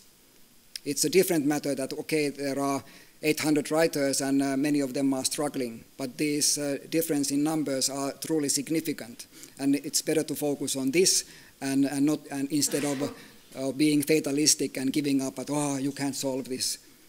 And I'll skip the next point. I welcome more questions or comments. Well, we have to say sorry because we have to cut now at 12. We cut.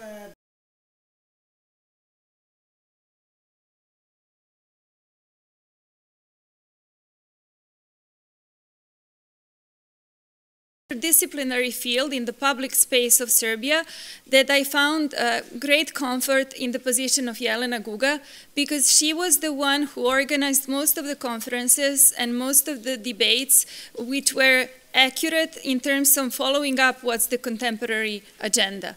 So I'm really grateful and honored to have a possibility to introduce her now. Jelena Guga is a theorist of new media, art and culture, currently working as a research fellow and coordinator of the Digital Society Lab at the Institute of Philosophy and Social Theory at the University of Belgrade. She was a postdoctoral fellow at the Department of Interdisciplinary Activities, Research Center for New Technologies, University of West Bohemia, Plzeň, Czech Republic, and a visiting researcher at the SPESC lab at Pompeu Fabra University in Barcelona, Spain. She explored the issues of identity, corporeality, agency, and perception in technological mediated interactions and immersive environments through an interdisciplinary approach combining art theory, new media theory, cultural studies, critical posthumanism, philosophy of mind, as well as the dystopian science fiction narratives. She is also engaged in curatorial work at the intersection of art and science. She is the author of Digital Self, How We Became Binary, published by the University of West Bohemia, Plzeň in 2015. Jelena, welcome to the floor, and I'm looking forward to your presentation.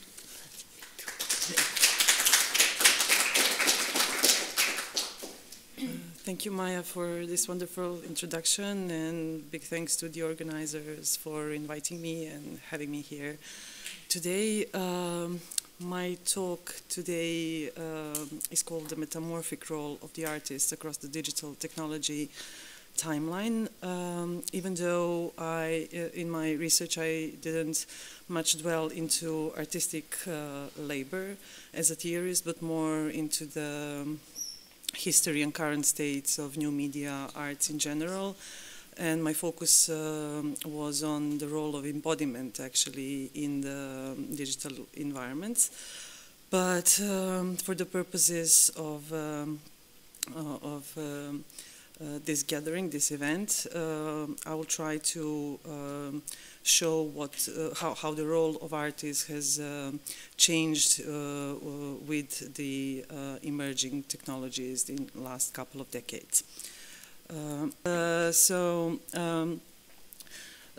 My talk will have a couple of sections. I will start with the emerging technologies and the role of the artists, where I will actually present a research that I co-authored with two of my brilliant colleagues. Then I will give a historical overview of new media art, but also also what in parallel happened, not only how new media art developed and which forms of new media art developed, but also what happened in parallel with the appearance of Web 2.0 and on the theoretical part, the emergence of media theory, posthumanism, and so on. And then finally, I will turn to AI and art, and I like to put it like this on purpose, because AI art and AI in art and in the relation to art are in my opinion, two different things. And in the end, I just threw some concluding remarks, because we cannot make conclusions, especially when it comes to AI, because it's so new, so fresh, and we don't know what hit us. Not yet. Yeah, so let's start with the presentation of the work that I did with my colleagues. Yeah. So we published an article called Divine Genius, Subversive Hero or Creative Entrepreneur, exploring various facets of the artist as a mythical figure. And we published it in the Journal of the Institute of Ethnography of Academy of Sciences and Arts in Serbia. What is specific about this research is that it is highly interdisciplinary, with Vera Mevorach and myself being theorists of art, and Vera is also an artist, and Chadomir Markov, our colleague, he's an empiricist. So the specific of this work is that we actually conducted a small study on a small sample of artists and conducted interviews with them. So this kind of adds to the debate on the role of the artist. So first, we through the literature research, we identified key tropes, key mythical tropes of what is an artist, what defines an artist. So what appeared through the literature, and we looked mostly into the history of Western art. So these tropes were genius, individuality, autonomy, heroism, child prodigy, melancholy, subversiveness, and fame. However, in the last, let's say, 2 or 3 decades, new tropes appeared, which are those of social responsibility and entrepreneurship, where artist is not merely an artist, characterized by the tropes 1 to 8, but also they're forced to take on multiple roles, not only in art production, but we will see later what other roles an artist and burdens artists have to deal with. So to address the last 2 new tropes which appeared in contemporary or post-digital society, by the post-digital society we refer to the age where digital is no longer new or separated from the physical reality, like it was with Web 1.0, where it was completely like what happens in virtual reality was more kind of a fantasy, playing with identities, but where digital technologies basically, as Sherry Turkle says, become the architects of our intimacies, and they are applied in all daily life and our professions, and we no longer invent new identities. We are who we are, both in digital and physical space. So basically, the post-digital is where these two create reality. So there's no need for the prefix digital or virtual or whatever. But before that, we had a postmodern paradigm shift, and social responsibility became a new trope, where artists as cultural subjects are deeply embedded in a network of multiple cultures, societies, identities, ideologies, and markets. And they started commenting on or engaging in social issues such as identity politics, marginalized social groups, ecology, and so on, like more actively. It's not that these were not the topics within the traditional art forms, but they became kind of on a larger scale, and this kind of overlaps with the advent of new technologies, where all the information was, and all the cultural production was available through technological means. So basically, the artists became cultural nomads, as Bourdieu would say. Back to the emergence of digital technologies, and especially with Web 2.0 and social networks, artists had to become entrepreneurs. They had to acquire digital literacy, but not only digital literacy in terms of knowing how to use certain technologies, but also to create artworks that address the issues, societal or cultural or institutional issues in dealing with these technologies. They also had to acquire a much broader set of technical, legal, financial, marketing and other skills, or to rely on other skilled professionals, which again brings us back to the funding issue we just heard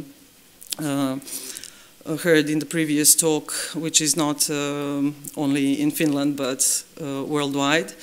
And then apart from that, the artists have to, because of the democratization of art, and they have to create a brand of themselves.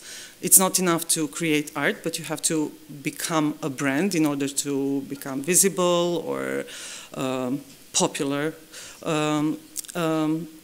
And also, it's not, again, about the production of cultural products, but artists have to create experiences around the cultural products, that is, artworks.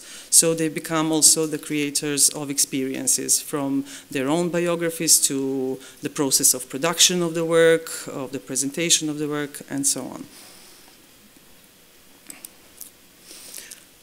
Finally, we conducted the interviews because we wanted to answer the question, in what ways contemporary artists in Serbia negotiate, reproduce, and or challenge the identified tropes in their understanding of what it means to be an artist. So in order to answer this question, we designed an exploratory qualitative study.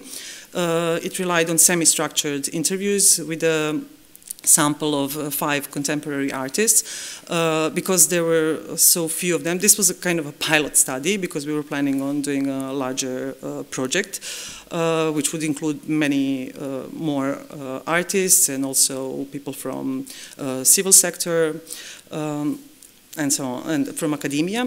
But we did like a pilot study with only 5 artists, and because there were so few, we decided to choose artists from different art fields, at different career stages, with different professional affiliations and gender. And what we found out from the interviews is that the traditional tropes were not equally salient in the interviews. And what all of the artists recognized as universal characteristics of the artist were persistent desire to create, search for a unique expression reflecting one's inner life, and an uncompromising commitment to art practicing. But also, apart from universal, we also questioned them about context-dependent trope characteristics, and in the Serbian context, individuality and subversiveness came to be kind of the most important ones. When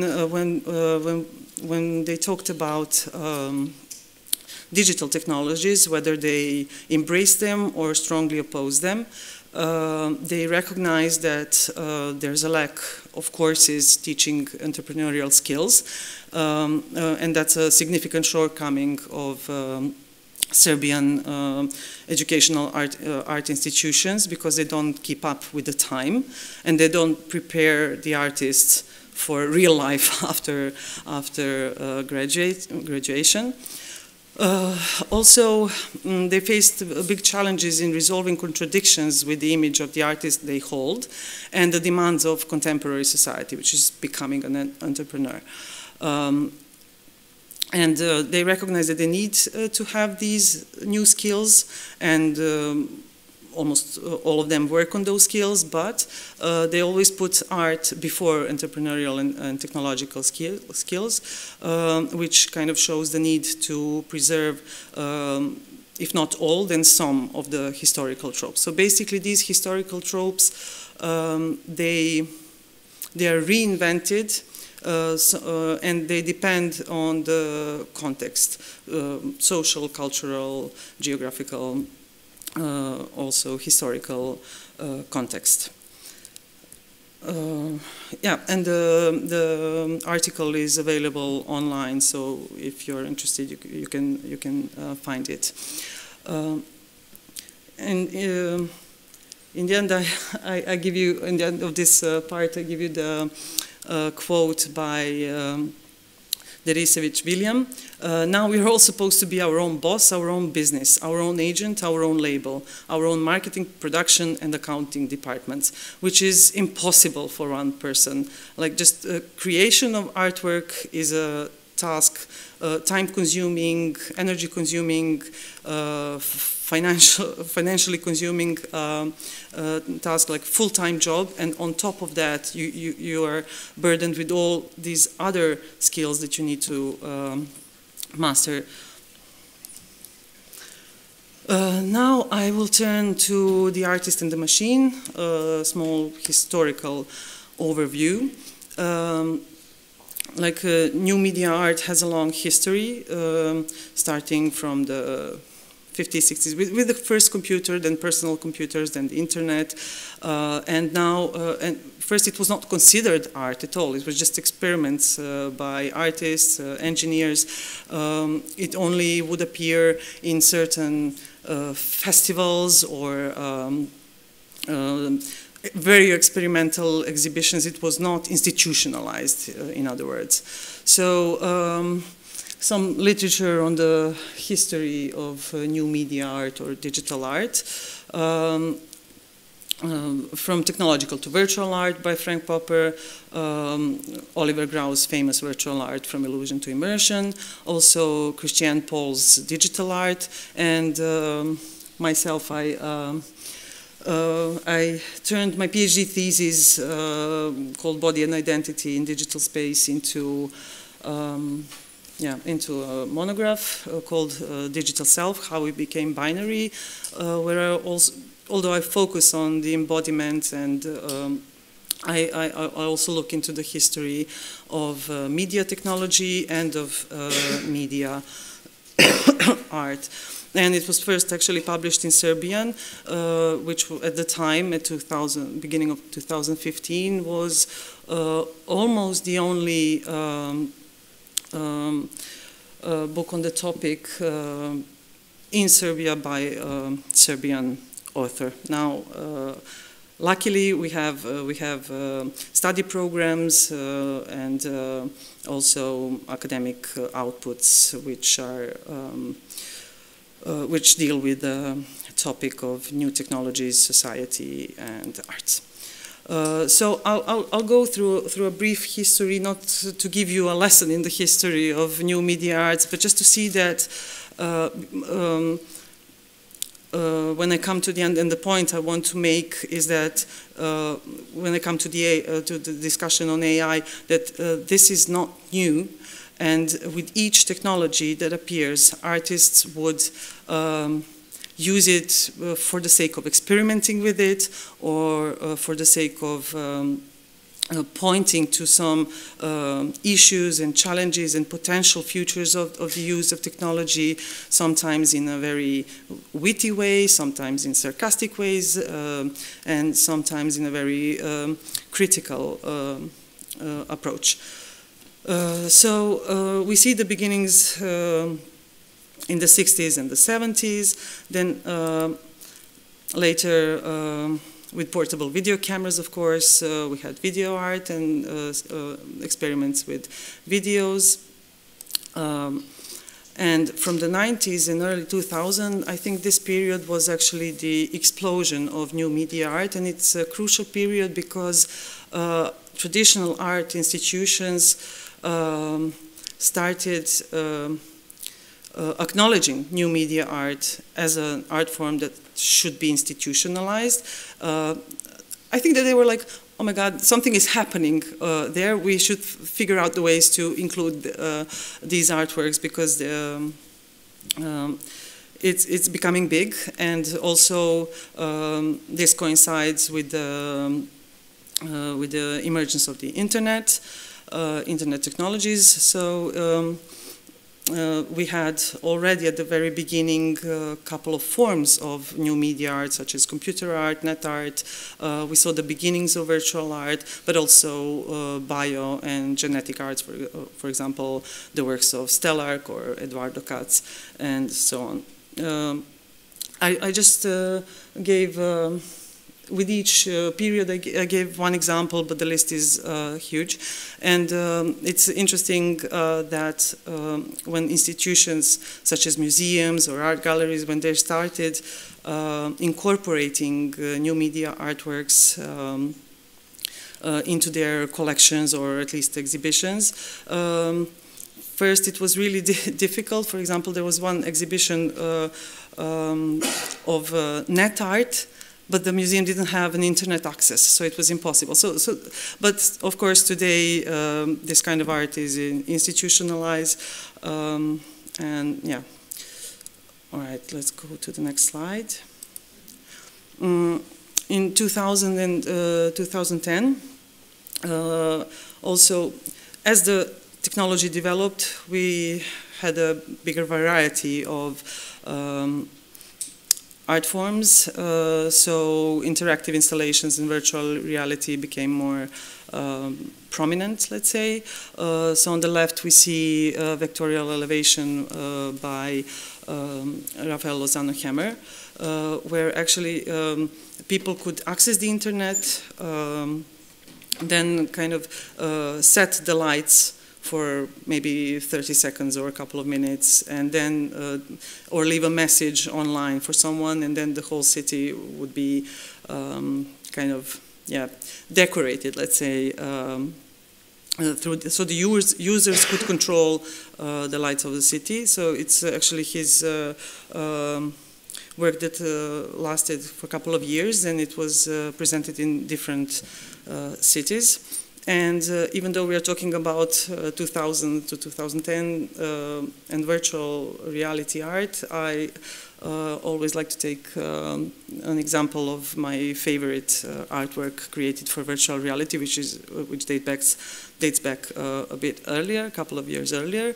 It's Osmose by Shar Davis, where you actually enter the virtual world, which is completely disembodied, but the artwork is specific for kind of returning you to the body, to the embodiment, because of the sensors, of the haptics, because you control your movement with your breath.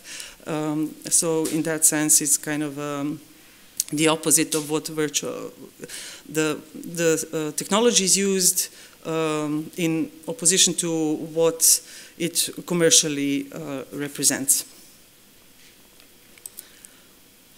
And at present, we are dealing with AI and machine learning, but it's not just AI art, it's the NFT market and the so-called metaverse. I forgot to put the quotation marks there, but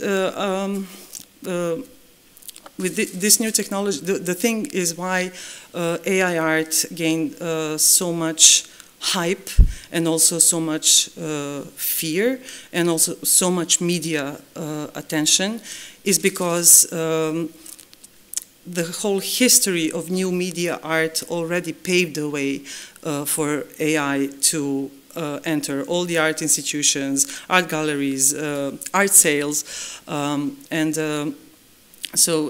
even AI in itself, it's not really new. It also has a history. It became huge with just recently with DALL-E, ChatGPT, Midjourney, Stable Diffusion, and other platforms for creation of art. And I also want to just touch upon the metaverse and the democratization of art, but also like creating virtual art, but the metaverse also became a space for artists to create completely new spaces, new exhibition spaces, and to directly communicate with their audience, with the public. It has a good potential, but then again, it has issues of lack of interoperability as a system in itself, because you have different metaverse spaces which are not interconnected, and then you can't move digital objects from one space to another. Okay, and almost the final part, AI and art. Like, what is AI art? It's a good question. It's an art that uses AI technologies such as neural networks and so on to create work of art. AI is trained on data that is fed into the software, and then it's basically a statistical machine that gives an output based on the data it was fed. Some argue that AI is only a tool in artistic creation, but others are really concerned about the challenges it poses to traditional artistry. But again, if you look at the history of media technologies, of media arts, each technology, from even before the digital technologies, we can go back to photography and to the discovery of perspective, like far back into the history, and we will see that each technology challenged the existing forms of art. So I don't see that it's different now. It's more complex, it's more sophisticated, but it's again the same. When we talk about public perception and recognition, AI art is already recognized as art thanks to the media and thanks to, as I mentioned, to the already paved way into the art institutions. Another thing that we need to consider when discussing AI art is ethics on the use of AI. And ethical questions are usually those of originality, authorship, plagiarism, and so on. And I will not dwell too much on this topic because our next speaker will talk about it more. And then there is, of course, the evolution of AI art discourse that, yeah, I will leave that for one of the next slides. But also AI art has its history as one form of new media art, dating back in the early 50s and 60s, when engineers and artists started creating some basic plain geometrical forms with computers. Then we had the emergence of computer art and also generative art. Again, in the 90s, with the use of algorithms, there was this algorithmic art evolution. And from early 2000s, machine learning, GANs, marked basically the AI art beginnings, AI art as we know it today. And in the last decade, we see a huge rise of AI-driven artworks. And at present, I would argue that AI is still only a creative tool. Although a disruptive technology, nonetheless, but a creative tool when it comes to art production. So, AI regulation is already underway.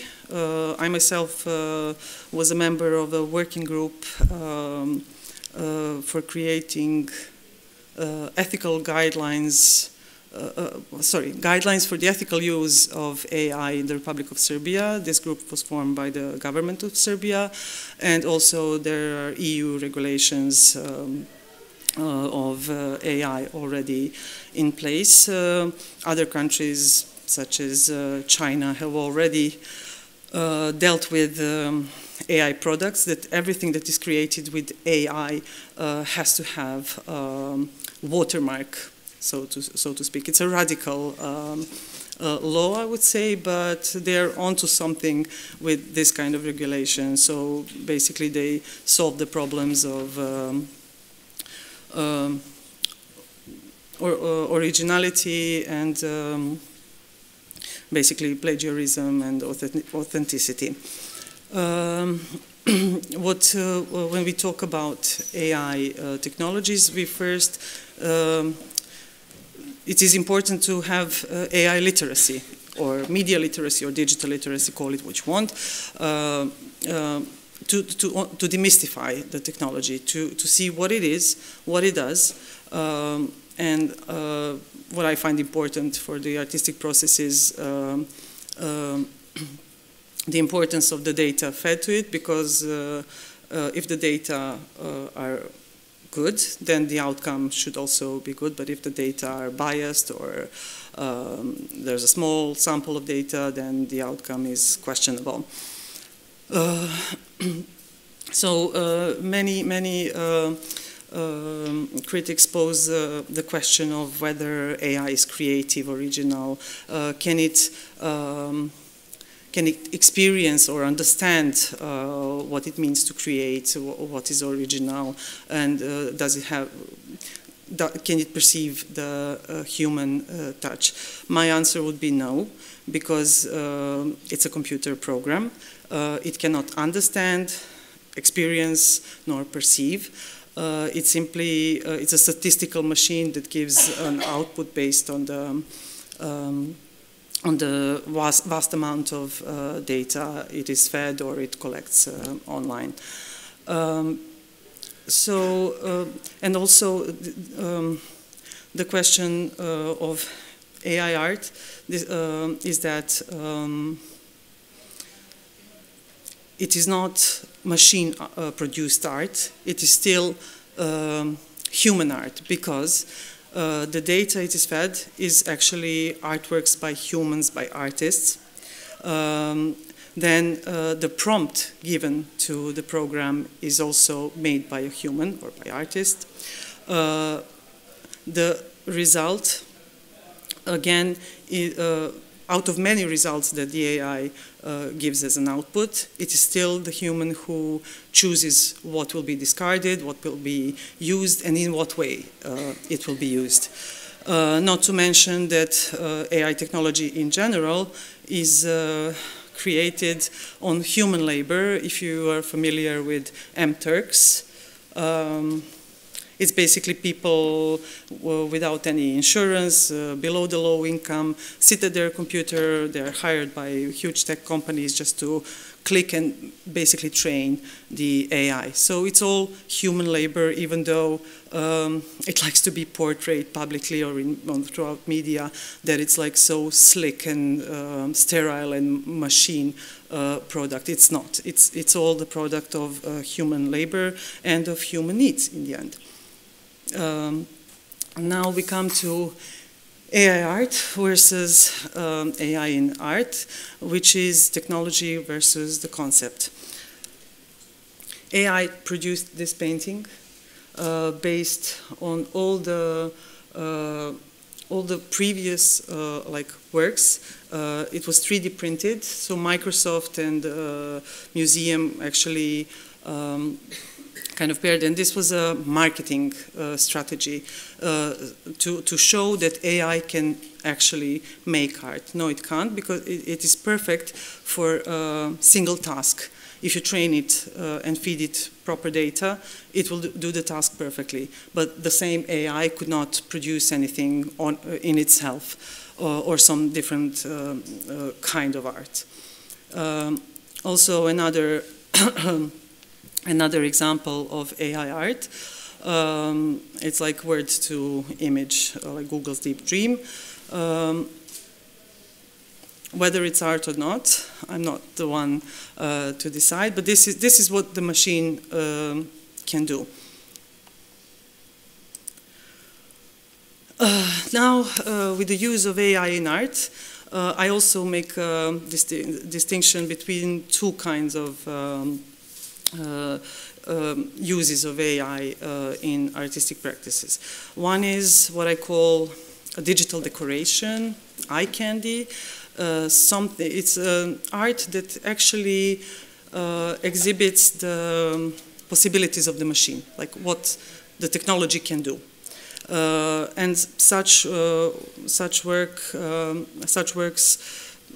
like an example for such works would be Refik Anadol's work, which are really impressive, very immersive. They leave you in awe, but I don't see anything beyond them. Like there's no social issue or any concept, let's say, behind those kind of works. They are just more entertaining, let's say.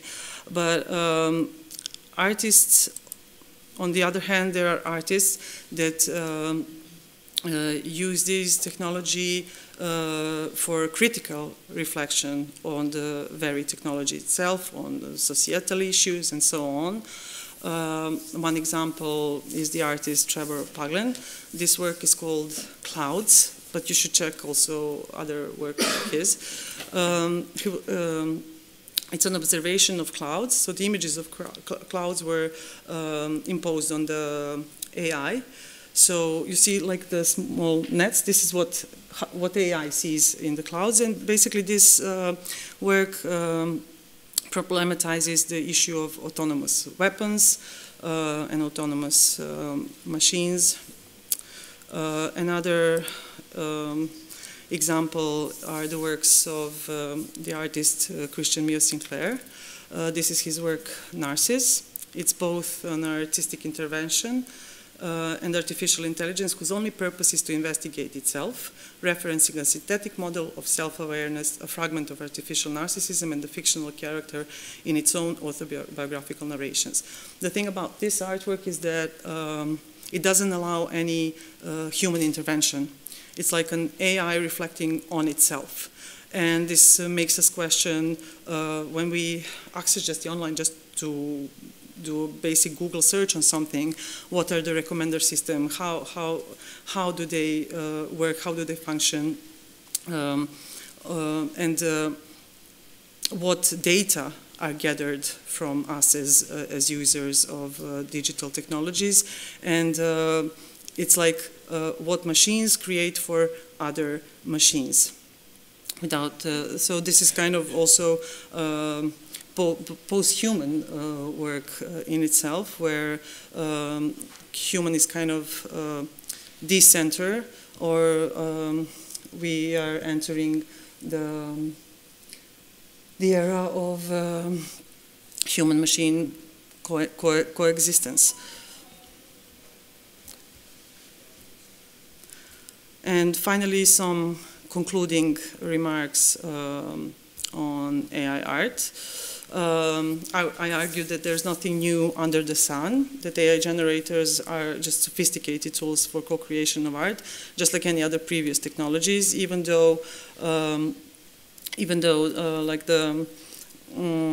there are theories that this is the beginning of artificial general intelligence and so on. I wouldn't go that far, because if you just sit down and talk to a computer engineer, he or she will find it ridiculous at the moment, because this is just the beginning, and we have no idea where the use of AI in artistic practice will go and how it will redefine the role of the artist. But I'm really curious to see, because when I look into the history of new media art, in the beginnings it was discarded as just some experiment, and now it's institutionalized form of art, with some fantastic examples aside from those that I've shown. AI art is a human endeavor based on human artistic labor. It's what I said, like, regardless of technology being used, it's still a product of human labor. I will go to the point now of the AI regulation and legislation. It is slow but underway, because big problem emerged because the companies who trained AI illegally, let's say, used the the artworks without the artist's permission, without remuneration, without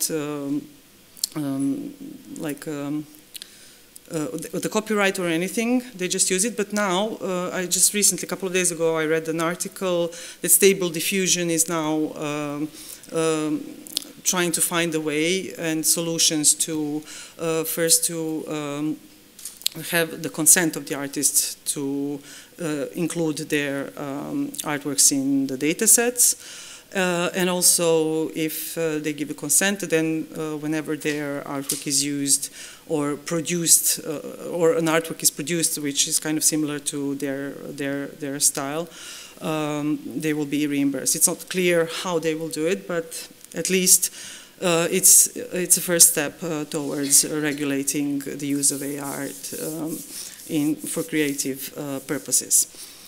To be creative, an idea of an artifact needs to be new, surprising, and valuable. And this is exactly, it can refer to an artifact, but it can also refer to art in itself, because regardless of which technology you use, and I'm referring now to the digital decoration, which is not only the case of using AI technologies, but previous technologies as well. It's about the concept, it's about the social context, it's about what the artwork addresses, and whether it, from the most basic point, like whether it moves you, whether it affects some social changes, and so on and so forth. And what is typical of AI, why we should not fear so much, is that, as Lev Manovic recently said in a talk on artificial aesthetics that he gave, the results are mediocre, repetitive, commonplace, and general. This is also true for text softwares like ChatGPT. AI privileges the popular over that which is rare and unique, and we need to think how we can direct these tools to give more than something common or average. I think that all of you have tried ChatGPT, for example, by now. My personal experience was like when I first tested it on writing a scientific article, also a curatorial piece. I was like, okay, I'm obsolete, my profession is obsolete. And I think that artists felt the same when they first tried it, because in 2 seconds it generates something that they trained almost whole life to produce. But then when you continue using it, you see that, and how you can recognize that something is AI generated is this like being average, the texts are all kind of in general. It doesn't have, it doesn't have a point. It doesn't have anything cutting edge. It doesn't have insights. It just kind of gathers what's there and put it into some general overview of the prompt or the topic you asked it to generate. And yeah, this is why I share the excitement with Lev Manovic to see how these tools can give us something more and can be used for something more than that is average. And that's it from me.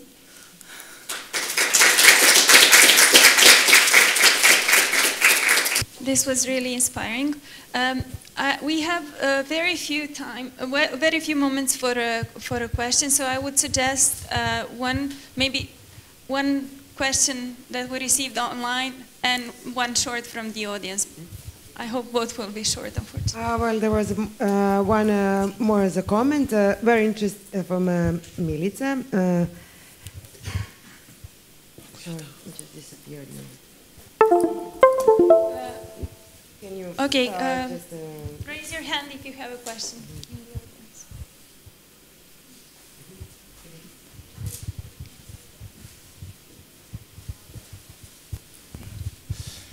Hello, my name is Yoda. I'm a French student in cultural management. My English is not the best, so I will try to ask my questions. because I'm really interested to think as a future professional working in the cultural management and see the effects, the reaction of the profession, IA can create. Moi, je peux traduire si vous avez envie. I'm trying like this. And you said, actually, we didn't think about effects in short terms, but I would like to ask a little bit more about this subject, because I just have one example, small example of friends. They are working in music, independent music, and for example, they use Midjourney to create graphism, and now they don't need, for example, graphists, professional graphists. They can do by their own, thanks to the tool of AI. So I ask myself if you see during your research, or if it's possible to find other examples of future changement of the professional area thanks to this tool or not. Yeah, it's not tool only for images, it's also for design, for video and sound generation, special effects generation. So basically the cultural sector is hit the strongest. So the cultural sector is the one who took the first blow, but I think that now it's like still wild, wild west, because the technology has been used and is open access for only a year now. And I hope that regulations will, normally those regulations and legislations are too slow, but eventually they will be put in place, at least to some degree, to protect the intellectual properties of the artists.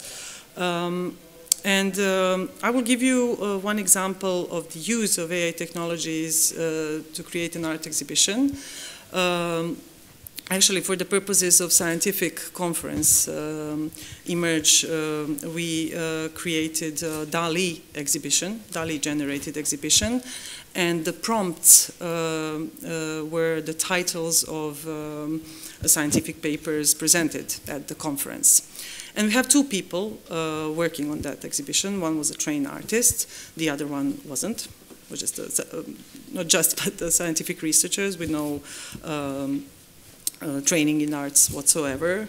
Without a doubt, you could tell which one was, which artwork was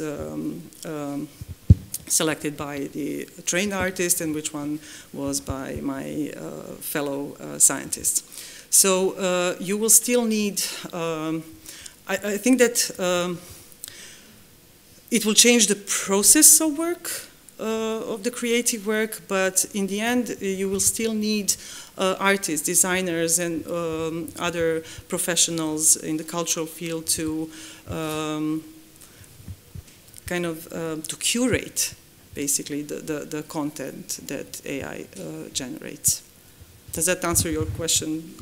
Okay. I think it's a deep question. So yeah, I mean, so many issues are now raised, and so many things, and like the whole professions are at stake. But I think that it's just that some things will change and some things never will. Yeah, to quote the Morpheus from The Matrix, I'm sorry, but like science fiction is also, as Maya mentioned, used in my research as a theoretical framework. So that's why, yeah, hence the quote. Yeah, I would say that if we are looking for quality, maybe the process of selection and labeling will still belong to the humans for a little bit more time. But Temo, you have a question, and maybe after this we can conclude. Yeah. I try to answer your question. That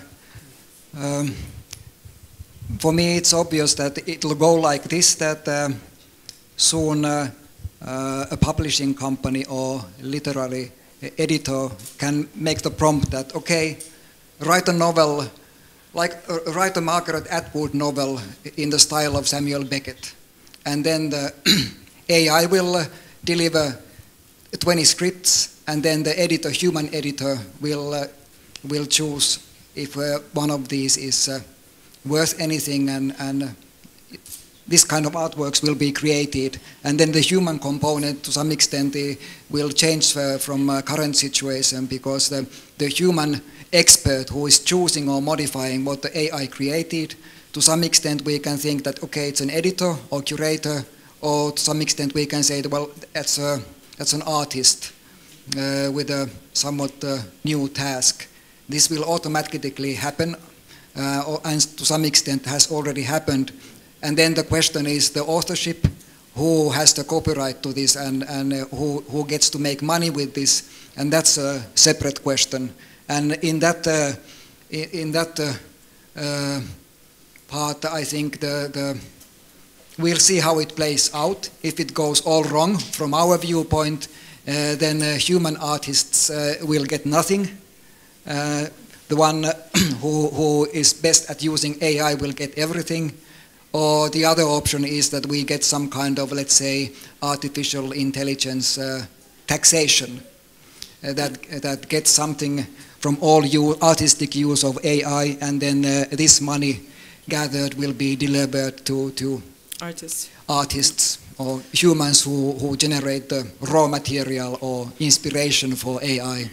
Yeah, interestingly that you mentioned Margaret Atwood. Last week I read an article by Margaret Atwood where she actually got engaged with AI and gave it a prompt to write a poem on a certain topic, which she analyzed, and then another prompt was write a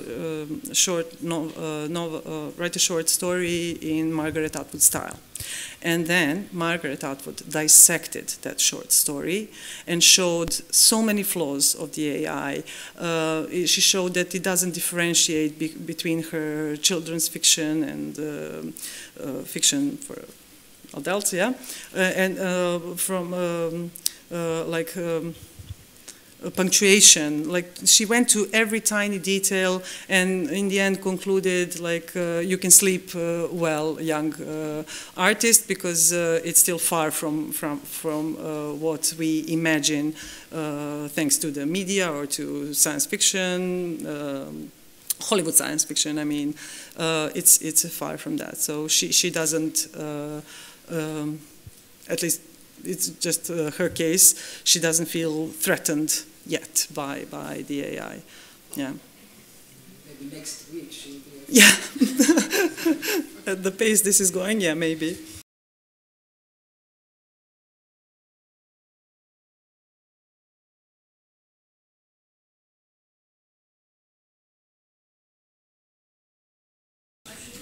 Artists and robots, I hope you had a nice lunch and some refreshments along the way.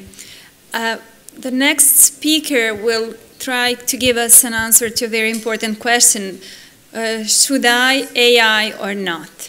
Our next speaker is Marcel Noack. He is born in 1980 in GDR. He is a freelance artist and a photographer, graphic artist, image editor and lithographer, curator, editor and freelance lecturer with international exhibitions and publications.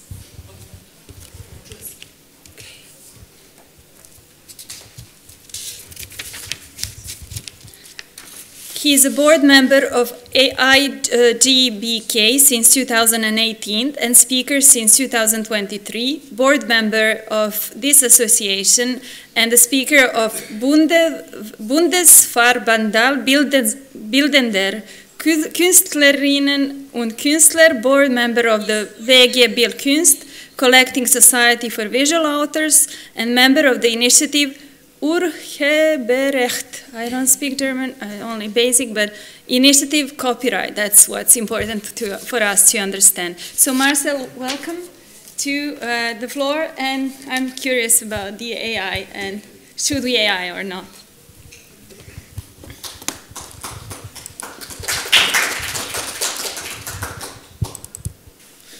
So hello, and thanks for the introduction, but I hope my voice will be stable, so I'm a little bit more than cold.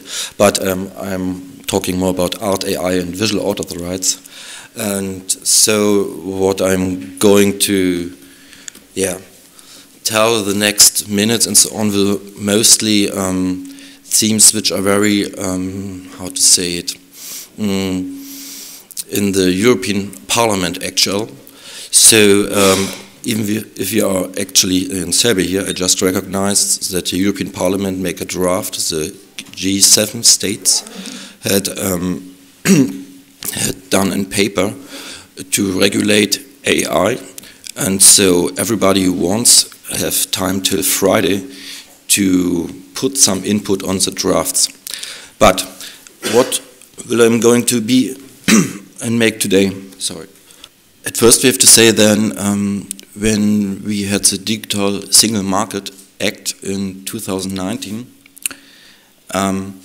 there was one big thing inside called text and data mining, which means that you can pick up information worldwide if you want to use it for scientists or something like that, but not for monetary stuff.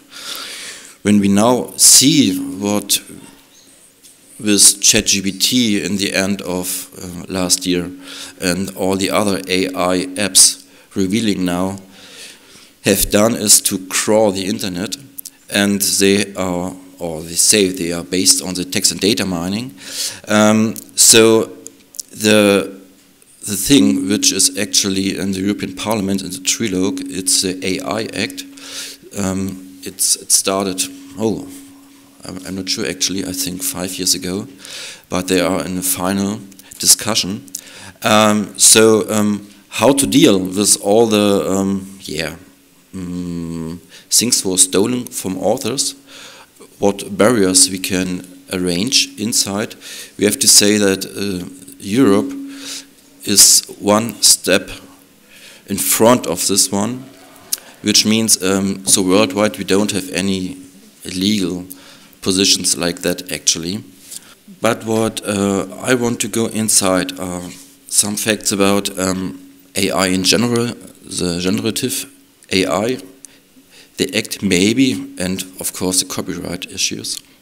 So from Germany we have quite a lot of positions done in the earlier times this year, beginning in March. And afterwards, or in the end, I will bring some examples how AI is working, what material is used, what is input and output, and I think it will be more interesting afterwards for questions, because this theme is very hard to understand, and I try to make it as easy as possible. But just imagine you have this glass, your maybe artwork or creations in digital space. Just keep it in mind, I will come later to it. So just imagine, we have Corona, or had Corona, or maybe not someone. But the shift to the digital media was very clear. So a lot of things were shown online. And this was always the time when the crawler started to use the information to work with it. I will come to further on it. But on the other hand, with ChatGPT, what we now have are some outputs from work who were copyrighted, protected, and what we see now is that the artists and all the authors didn't get any remuneration or credit, or maybe their works are used for disinformation or for information, deepfake, and so on and so on.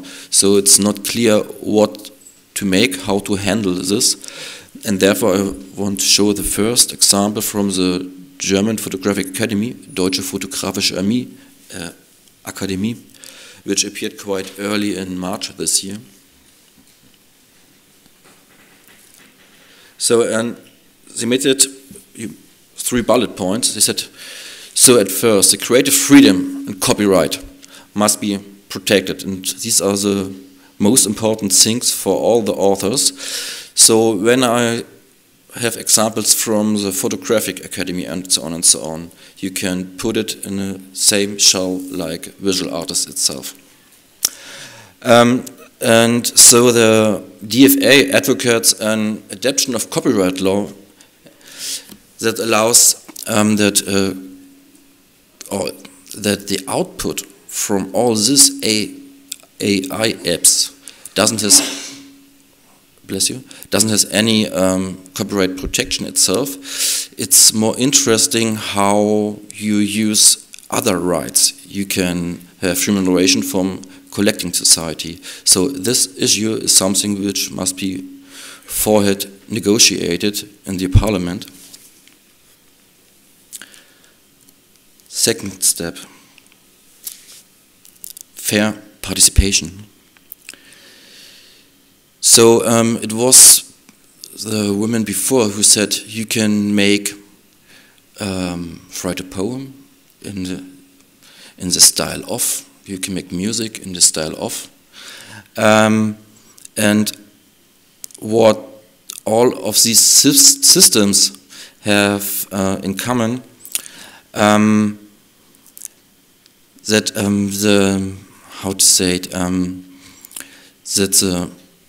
the authors itself doesn't know what information from their works are used, and they don't have any information for what it's used. So it's like, we had it before, like a bubble.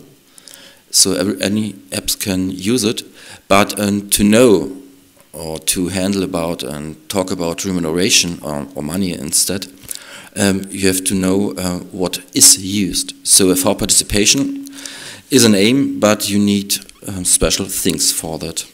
And I think one of the most important points actually when we talk about deepfake, AI and so on is the protection of documentary truthfulness.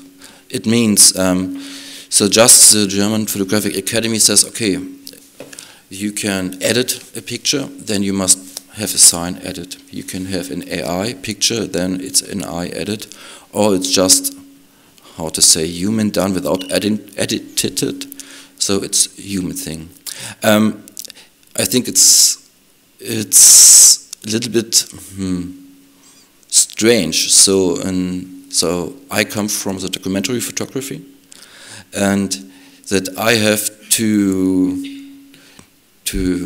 say that my work is done by human and not by AI is something very special.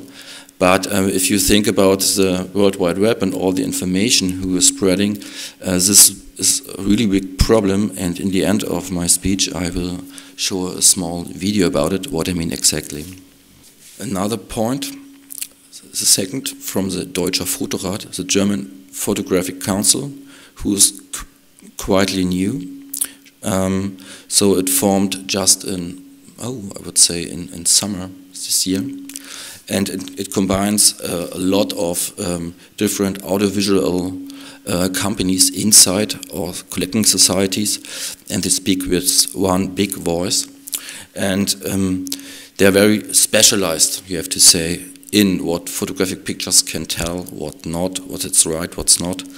And they are acting maybe the same like the thing I said before. So without permission and remuneration, AI systems use authors, intellectual property, just for the training material. And this is a point where they ask for more transparency, what data are used and which not. So this is a point I mentioned with positioning to AI images generators. Then the next big thing, what I told before, that AI images are not photographic images. It's really important to understand. So only human can make artworks. All output, these are all products. So it's very important to know this difference, because when you have the collective societies, and you make, or you want to get money from them, you can't say, oh, there's a picture from me there in this magazine, and so on and on when it's done with Dali or something else, because there isn't any copyright on this one. So we really need some kind of watermarks approval, but how, it's just negotiated. And now the biggest part, the initiative Urheberrecht, and I can say it in Germany better, Initiative Urheberrecht. It's a really big organization which contains of more than 44 members with, I would say, 140,000 authors from all the fields of visual arts. So like musicians or speakers, voice makers, all you can imagine. And so we have a really strong mandatory when we talk to the policy in Germany, and even when we have, or when we make some drafts directed exactly to the European Parliament, when we say, okay, these copyright issues has to be overthought, that's the work of us. Just know a little bit from the institutions which are inside. What have you done, or what is the initiative copyright doing? So the last thing was published, I would say it was in end of September, and it's called AI braucht Leitplanken, AI needs guidelines, I would say, something like that. So that it's not a free room. So we need some kind of road, of barriers to see or to see what AI doesn't have to make. So just a company which was done in Berlin, and beside it's maybe very interesting for you, the website from the initiative copyright is called urheber.info. And it's in German and in English, and there are a lot of papers inside if you want to address the European Parliament with recommendations to the recent AI Act, and therefore you can use this material too from this website. On the other hand, the initiative makes 3 or 4 times in a year different magazines to special themes. So the last one was from June, it's called AI, but maybe you can't read it. And this is the speaker, and maybe when you can read it, machines don't give you goosebumps. So that's the point. So we have to keep in mind that we are human and we make creative work. So we studied, so we tried, we have errors and learning. And making mistakes and go ahead makes the artworks or the creations what we do very unique, and we have to keep this definitely in our mind. One thing from this one from my organization, Bundesverband, so National Association of Fine Arts Germany, so it was published just last month. It's about art and AI, and it could be or can be read online on the website too. The good point by this picture is there's any copyright on it because it's Dali done. I don't know what's prompt where, so make me some robots in a city in the future with no cars, something like that. But you see, when I wrote the abstract, I talked a little about from NFTs who appeared suddenly 2-3 years ago, and they vanished really fast. Or I would say they aren't actually not so in the media actually. But with this ChatGPT system and all the AI picture generating apps, there's now a new new boundary coming. Well, just to give you an overview, it's just a little bit from what AI apps exist. So you have things for everybody: data analytics, autonomous systems, deep learning, image recognition, security, machine learning, data collection, process automation, software development, chatbot, cognitive computing, Internet of Things, natural, and so on and so on. And as far as I know, there exists a website. There is an AI for everything.com, something like that. I have to take a look. So you can just pick what you want to make. So I want to write a poem, and then the search engine says you, okay, you need this app for this device to get the best input done. Another thing, if just the use is using all these apps for making your, I don't know, more beauty and so on and so on, you make a selfie, something on. This picture from you goes in the cloud, in the data. This picture now belongs to the firm. They use it to train their own material, and later maybe you are part of another system from AI systems. So everything you upload when you use an AI will be reused again, will be trained. So it's every time about training, training, training, training.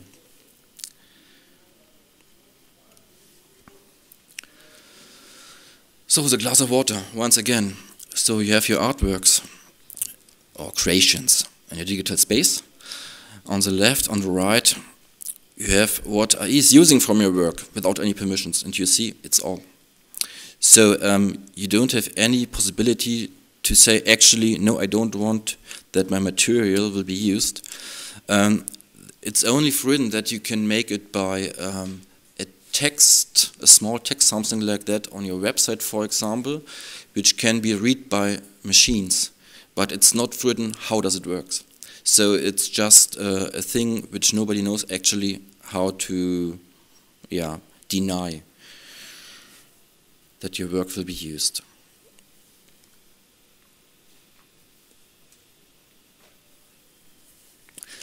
To understand what the main problem will be for all of us as authors is very simple. So at first there is some kind of crawler, a crawling machine who generates the data and collects it.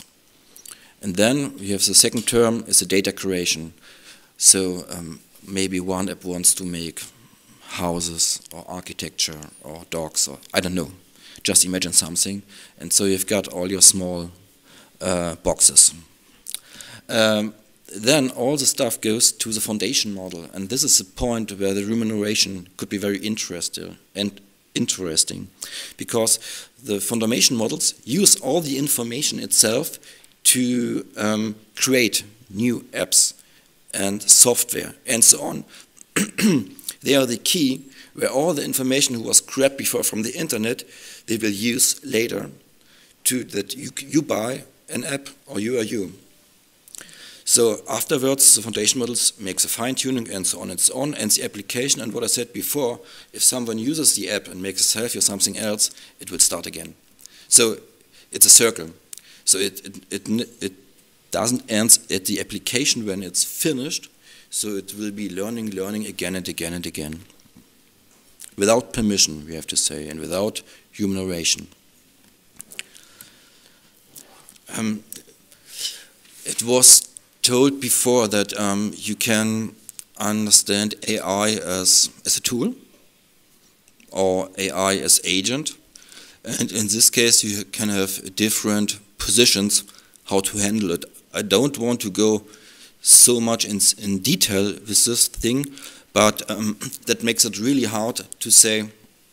It was called before AI art, and so I'm not afraid of it, but I can do understand if someone who's working with AI or using Photoshop and prompts and prompts and prompts and is very keen on it, how to make good prompts and has his idea in mind. So it could be an artwork or something like that, but officially it's not. So when we talk about art in this case,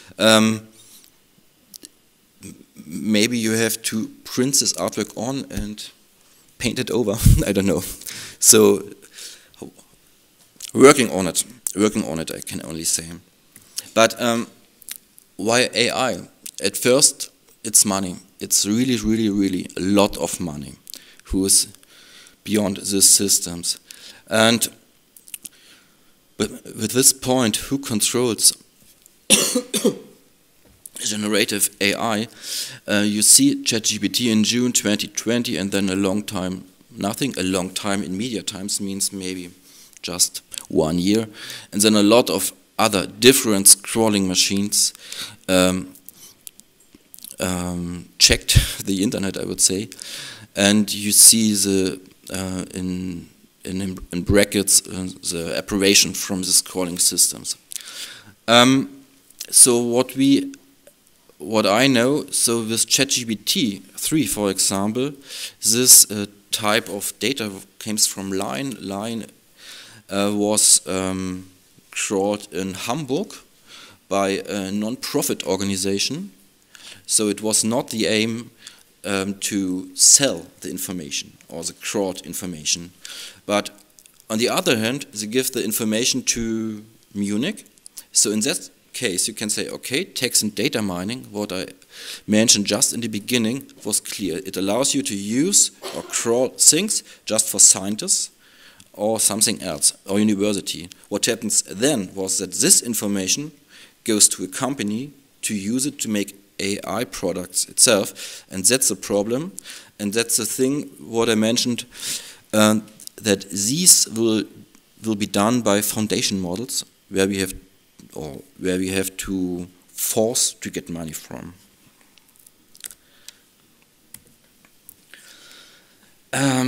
Maybe this should be very clear where all the AI apps and so on will be found in our days. So smartphones.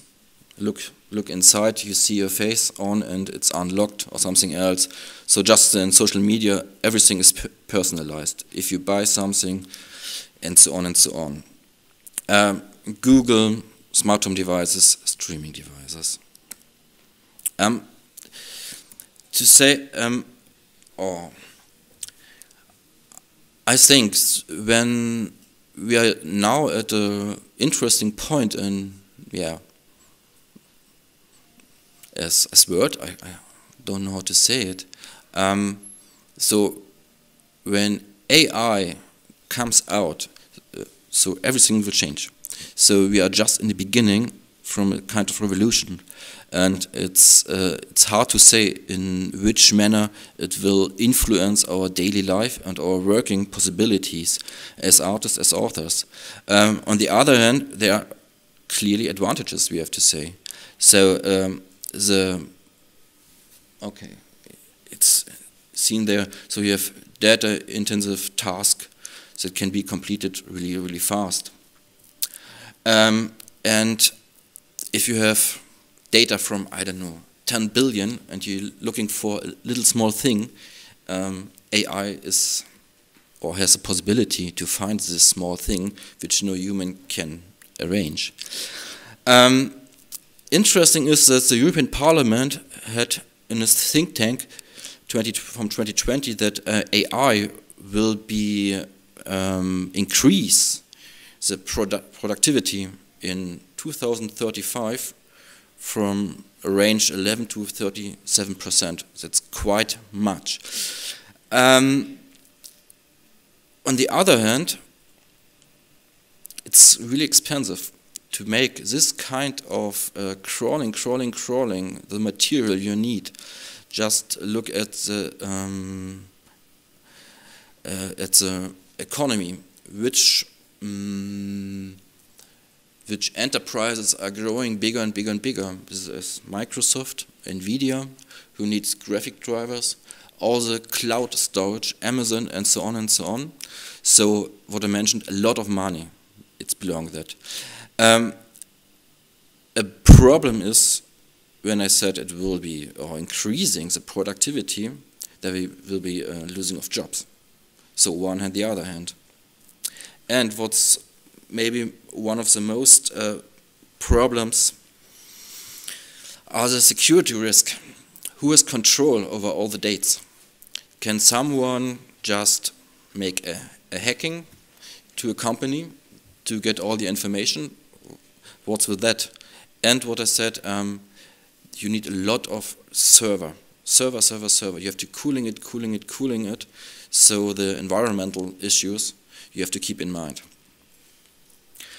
Another interesting thing is it's called problems in the area of morals and ethics. Some keyword is an algorithmic bias. So AI is stupid, we have to say.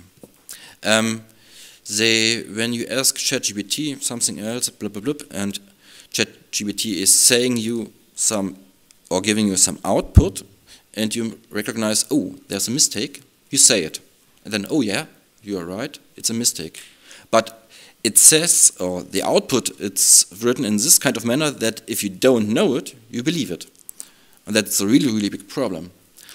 It is lying. It is lying, but it doesn't know that it's lying. So you have to check every time if you get information, if it's right or not. That could be really difficult if you don't know which information is done by AI or which is done by human, for example, or is in a library or something else. In the end,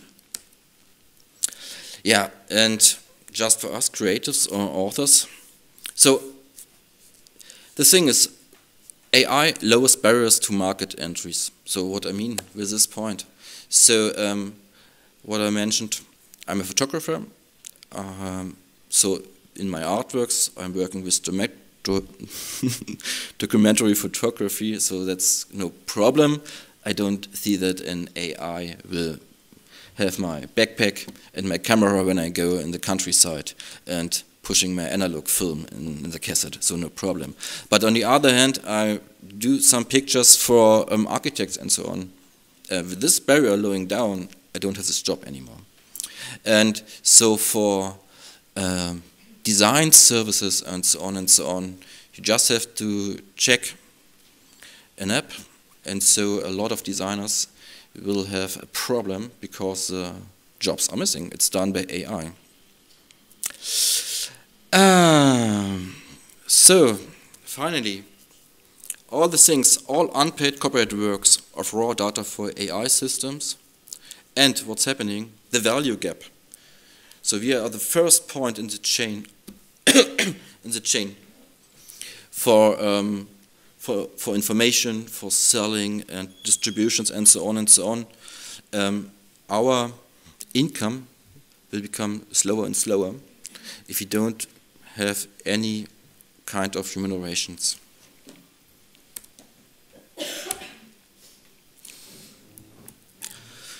So I said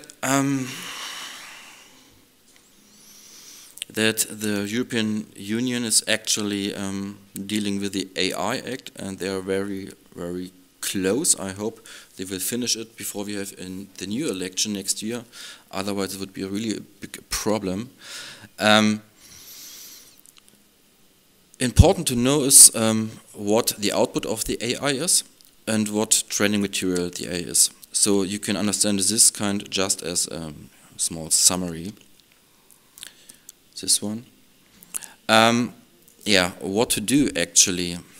It's not so easy. On the technical level, you have some possibilities. So it would be okay, or it would be great if you have the possibility to opt out. What I mentioned, have a small text document on your website to say, I don't want that this web page is crawled, then it's okay, it's done. Or you have maybe the possibility to say you can crawl it, but I will have money for that. But there aren't any agreements actually about it. Yep, and you can blocking crawlers for itself, but the problem is if you're blocking these crawlers and you want to be found by search engines, you block yourself out. So you are forced a little bit to use it, and that's a really, really big problem. What can be done next? Yeah, watermark. what I mentioned, or seal of approval, so creation by human. I would say it's the best not to have this created by human. I would only have created by AI, because I think in general all the information, it's getting more and more and more and more by AI. And so I want to see, how to say, I feel a little bit like a minority when I have to write down I'm a human under my work, I have to say. And digital rights management, that's one point. Yeah, and almost finally what we need, for crawling, a strong AI Act on European level. What I mentioned at the beginning, actually there's a draft with the G7 countries. You can give your feedback till Friday. And compensation obligation for text and data mining from the old one or the crawling, which is done now. Just have to look at the time, okay. Finally, I don't want to go inside very deep with this European visual artist, so it's a collecting society, the European collecting society in Europe, which has really strong papers itself. I will not go inside because they are very, very directly to the different paragraphs on the draft, so it's not so easy to understand. If you're a lawyer, you can get it. And finally, I wanted to have...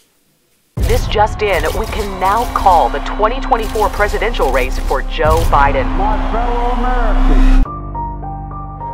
This morning, an emboldened China invades Taiwan.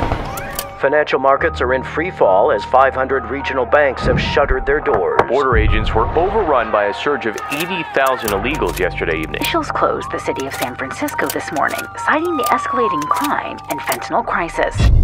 Who's in charge here? It feels like the train is coming off the tracks. Shortly after Biden says he wants to be re-elected, so the Republican made a completely AI video. So it's nothing real in this video. It's all done by AI. And maybe when someone has seen this video is AI, had really good eyes. It's inside, but you can't see it. And that's the problem about misinformation, what you use with materials. And I don't know which material is inside this video, we have to say. So it's not about still pictures, it's moving pictures, it's design, it's everything you can imagine as an author. Okay. Questions?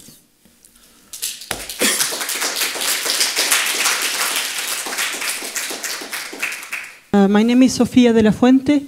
I'm from Sweden. I wonder, because it's so big, it's impossible to win. I have like this feeling. So, in a more concrete way, who are like the counterpart, do you think, that we, the ones that work with a political påverkan, political and how do you say, påverkan? Yes, lobbying, and we work to have like better rights for the artists and good payment and so on. In these contexts, what do you think would be probably more than one, like the interlocutor, I mean the other side of the negotiating as an organization, I mean? Yeah, I mean a good example or step would be if the IAA Europe can directly say their positions to the European Parliament in the actual trilogue and to say what are the things we fear that we and what we have to change, that we need income and we don't have so much like everyone knows. And it's really important to strengthen itself. So when you have the Digital Single Market Act, there's one interesting point in it, so that collecting societies have the ability to have extended collective licensing. So in Germany, it's like that we have this ECL system actually at the VG Bildkunst, and so the society can, negotiate with companies for money for all authors, we have to say. But this ECL license can be in countries, and so if it's not, actually, it would be very great to ask the collecting society from the country to introduce this one, or the policy to say we need this one in our land. That's maybe one step to make it. More questions?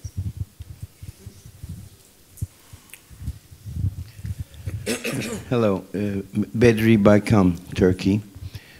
Actually, I had one thing I lived this year with ChatGPT that I wanted to speak here about very shortly.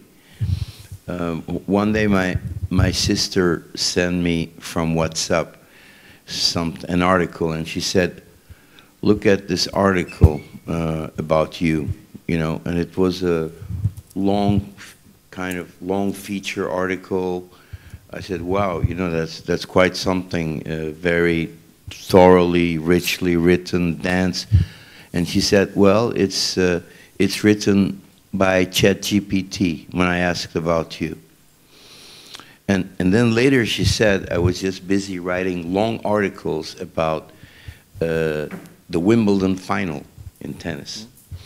And she said, well, you don't need to write anymore, like spend 5 hours, 4 hours writing long tennis articles. You can ask this from ChatGPT, and you've seen the match, and you can just retouch it a little. This is how people are thinking now, And I said, no, I don't believe you can do that. And then to prove this to her, I tried. I said, I asked to ChatGPT to write an article about Wimbledon final. I had already sent mine to the paper. But it wrote a beautiful article saying that Djokovic had won, but he had lost. And it was a long article explaining in detail how Djokovic had won the 2023 Wimbledon final. Yeah. So this is how dangerous ChatGPT can become. As you said, if the person who reads doesn't know the mistakes involved. So when ChatGPT says, sorry, later, I'll correct it, sorry, many times it wouldn't help if the mistake is done. So it's a very dangerous zone nowadays. Yeah, another point is it's the possibility, or not the possibility, the thing about discrimination. So what material goes inside from which person? And so you don't have everybody in the world with the same percentage inside the system. You have a wide view on it, a Western view on it. And so when I maybe asking Dali or something else, make me a woman, I don't think there will be a black woman or people of color inside. So the system has really big problems itself. Yeah. So therefore, don't trust it. Yeah. It's a system, yeah, what you give inside. No, it's like the predictability of Djokovic winning was very high because the previous data was, the machine is trained by the data it gets. And as he has won so many Wimbledons before, there was a prediction of the data could only say what's before. And usually ChatGPT say, I have no information by 2021. If it comes after 2021, I'm not trained to deliver any truth about it. It doesn't say that. It's just live. Yeah. Because, it's about Djokovic but and how... one thing to add, what it's really important, what everybody has to know, that when we have the AI output itself, it's learning from itself. So if you don't have a watermark on it that this is AI output, so it's learning by itself from its own features and features and features, and so in the end it's over.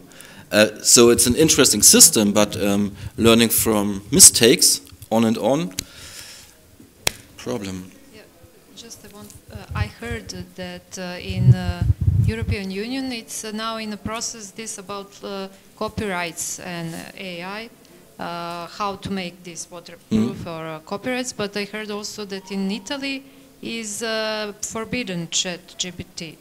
So can you say, is it because of this copyrights, or what is about copyright? It was forbidden in Italy not because of copyright. It was forbidden because of the Balenciaga? No. Data about the personal rights from the persons were given to the app, and you don't have this in Europe. So you have, I don't know. Yes, thank you. That was the point, but actually it's on again in Italy. But one example of how AI can influence what's happening was this Mid-Journey, I think it was Mid-Journey, Pope dressed in Balenciaga. And then because people thought like, wow, Pope is dressed in Balenciaga. Well, actually it was just an artist who was high on mushrooms somewhere in US. And he dressed up the Pope in Balenciaga, but everybody thought it was so real that at the end, Vatican signed a contract with Balenciaga to remodel their own uniforms because, and it is one like how AI can actually influence fashion, so to say, in Italy. Yeah. More questions? My name is Geir Bergjord. I'm the president of Visual Norwegian Artists. This is not a question, it's more like a comment to some of those things you said in the end, like opt-out. These solutions for opt-out that are so far, you will have to opt out every artwork you made, which means for artists who maybe made hundreds or thousands of artworks, you will have to opt out every one of those, which is not really possible. And then you have these blocking crawlers. For visual artists, our work are spread on many websites where you cannot have access and actually do this blocking. That is a problem. And also that the internet or the web is already scraped of all visual artwork. So back to the first one, opt-out seems like a solution presented not for the developers of artificial intelligence not to pay the artist. Like you can opt out, but it's not really possible for us. Tack. But keep in mind, so all the data were crawled in 2000 earlier. 17 or something else, so quite a long time ago. So, but every system needs new data. So this trend is over. So all the data are free. You can't make anything anymore. But there will be a new wave from collecting pictures, images, artworks, creations, and so on and so on. And this could be the point to handle or work with the foundation models to say, okay, I don't make an opt-out, but I want to have money for that. Or I want to have a special tax for AI companies and so on in a fund, for example. I don't know, so I'm not in a politicians. That will directly go to a special fund, for example. I don't know, but keep in mind later, but this trend is over.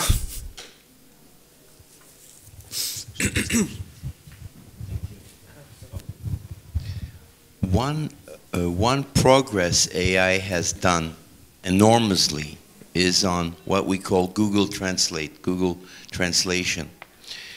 5 years ago, 6 years ago, 7 years ago, we give a text to Google Translate to laugh, to see how funny things could sound through the computers, the artificial intelligence translation. But now it's also scary. Now it has become like with all the corrections people kept giving back, it has become almost very close to human touch. And I'm scared and happy to think that maybe soon I'll be able to give one of my books in Turkish and have it back in English or Spanish. And it's I don't know if we should be happy or sad about it, but AI has done a huge step in that field. What do you think? Yeah, for sure, that's right. But when we're learning languages or foreign languages, or we going to the states and countries, we get to know the people, we get influenced by them, and we work with them in our own artworks. So I do understand deeply and so on and so on. It's wonderful, it's great, I have to say. But when you translate this and you have a book, it maybe would be better to have a good designer to design the book again with all those different languages and a good thing. It's a little bit more. Yeah. For instance, I checked the translation, one chapter of one of my books into French. Well, there was still like maybe 10% corrections I had to do. But I just think that maybe soon, in a few years, that 10% will be brought down to 1%, or just subjective translation choices. It's easier to connect people, you have to say. If I would write someone to China, I don't can Mandarin. So great if it exists. To quote Gregor Mebius, we know what's the limit of a human brain, but we don't know yet what's the limit of artificial intelligence, because it's still growing and improving itself. Sky is the limit. The cloud is the limit. Hello. I have a comment and a question. And the comment would be that we have two somewhat separate debates here. One is the impact of AI on society in general. And I think on that level we can be more optimistic, at least in the sense that people in general and decision makers now are scared enough that people understand that it's really dangerous if we can't know whether this article that I'm reading was written by AI, even though it poses itself as a research article. And same with images, it's dangerous if I don't know whether this is an actual photo or AI invention. So I think it's rational to assume that states and international collaborations will be active in this respect. But then the fate of the artists is a separate matter, which is not that interesting for for general politics and decision makers. And there, I think we can still win to some extent the economic battle, in the sense that international agreements would say that yes, artists are entitled to have a fair compensation for the use of their artworks for harvesting or in the foundation models. But then there's the two practical questions. One is that how will we compensate it? Since the opposite side obviously claims that it's too complicated to figure out that how often was your poem used by the AI and how many cents should we then pay you for that use. It's way too complicated, we have to give up. And then the proposed solution is some kind of taxation. Like, okay, let's just apply some kind of taxation for all business that heavily relies on the use of foundation models, and then just distribute the money that's generated like this. This technical question that how the money will be harvested for us in return. And then the second question is that, okay, if this kind of system is put in place, then who gets to decide what is fair? I mean, fair pricing. And there we really are in the underdog position. It's quite probable that we don't have organizational structures where we could say that this organization is collectively bargaining with, let's say, EU, what is the fair compensation for human artworks used by foundation models. But I think at least in principle our goal should be that we wouldn't be just left at the mercy of the EU or international community, that they just decide some kind of percentage and we get to share whatever revenue that generates. Much better would be the situation where we would be collectively bargaining about what is the fair compensation. So at least I think we should put that forward as an actual goal, not just some kind of pipe dream. Thank you. Shall I tell you? Shall I tell you a number? Shall I tell you a number, or 1 billion or so? I will give you an answer in another topic, but maybe it could be fit. So what I said, in Germany we have the extended collective licensing from the collecting society VG Bildkunst. And so we are actually in negotiation with Meta, Facebook and so on and so on. And we want a special amount from their amount, yearly amount. So I think it will be a long run in the end. And then, because we have this extended collective licensing system, so the collecting society speaks for all authors who are inside this society and give them money, spread it. So this has to be done in every country, for example, or we have some European organization which has to be organized or created. And on the other hand, so on European level we don't have European tax. That's we don't have. So it's the responsibility for all the countries itself. So you know that the big tech are more on the islands. It's cheaper.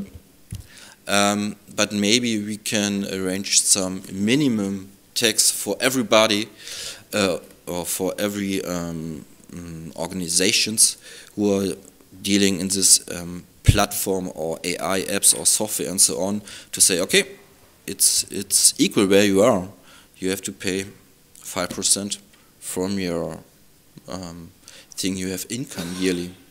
But it's actually not so easy to say how much money it would be. So I would like to have a European fund for authors in that case to make more grants. But it's only my idea.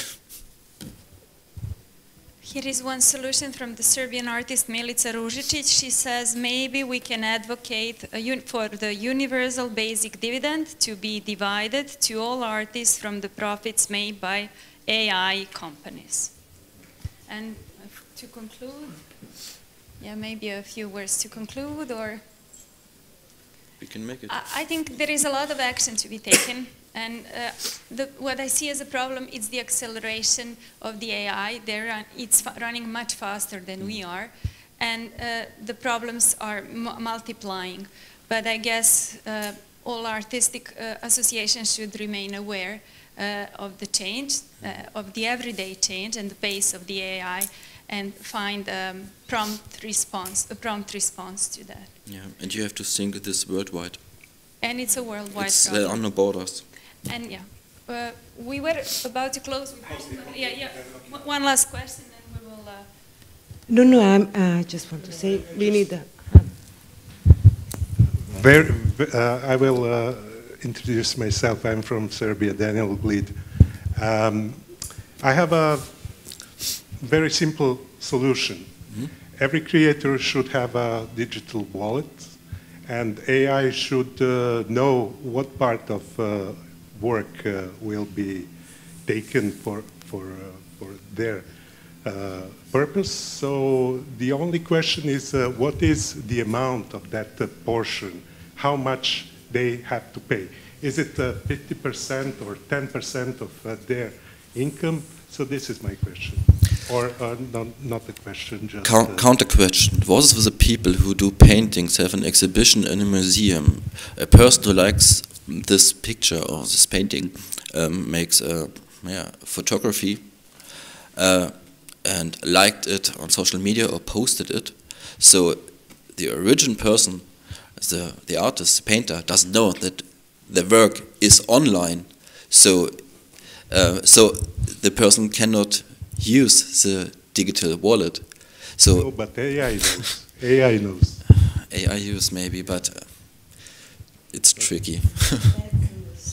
Thank you.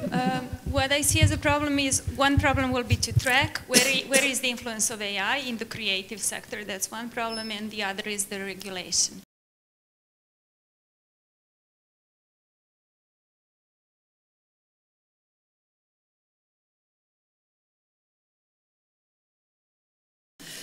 Here is your last speaker, last but not the least.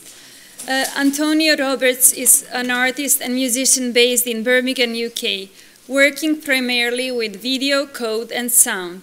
He is critically engaged with the themes surrounding network culture, and in his practice, he explores how technology continues to shape ideas of creation, ownership, and authorship. As a performing visual artist and musician, he utilizes live coding techniques to demystify technology and reveal its design decisions, limitations, and creative potential.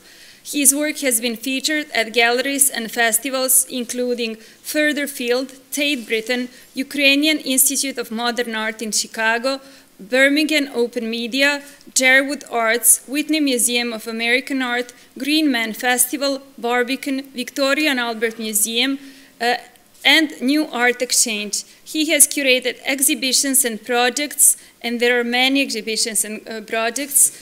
Yeah, many. Well, some of them are Glitch Birmingham, Bring Your Own Beamer, Stealth, No Copyright Infringement Intended, Copy-Paste, and Rules of Engagement. From 2014 to 2019, he was the curator at Vivid Projects, where he produced the Black Hole Club Artist Development Program.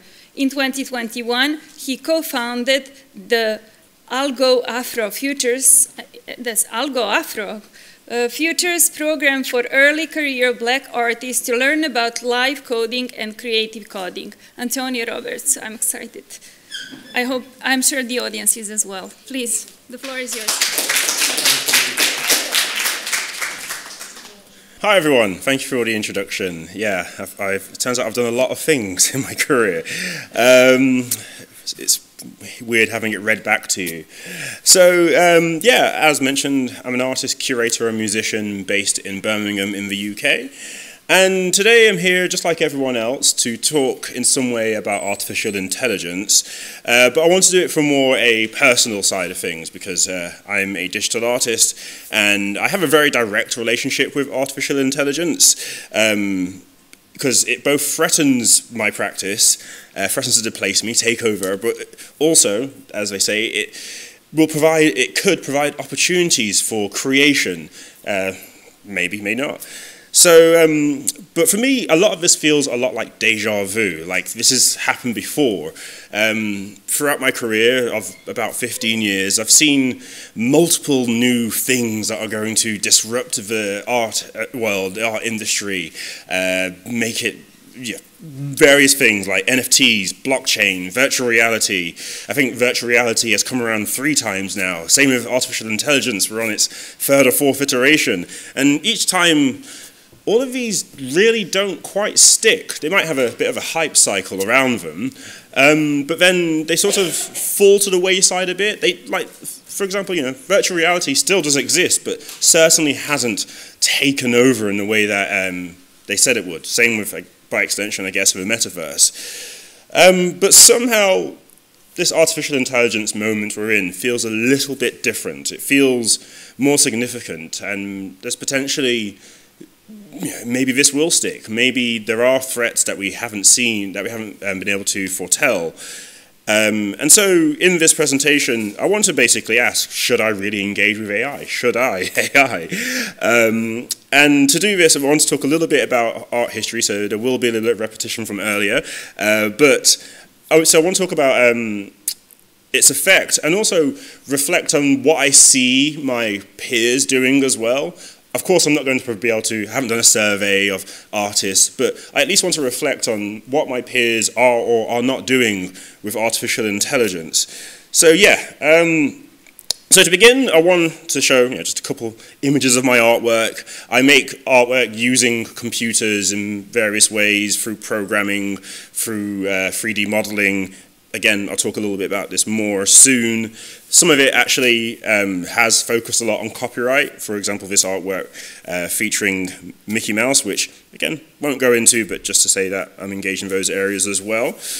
But yeah, so to say that I'm a digital artist might be a bit too broad of a term, because digital artists can include performers, illustrators, graphic designers, and, well, myself. And so I'd say I more belong to a group of artists known as new media artists. The term is certainly not perfect, because everything's always new, what is new.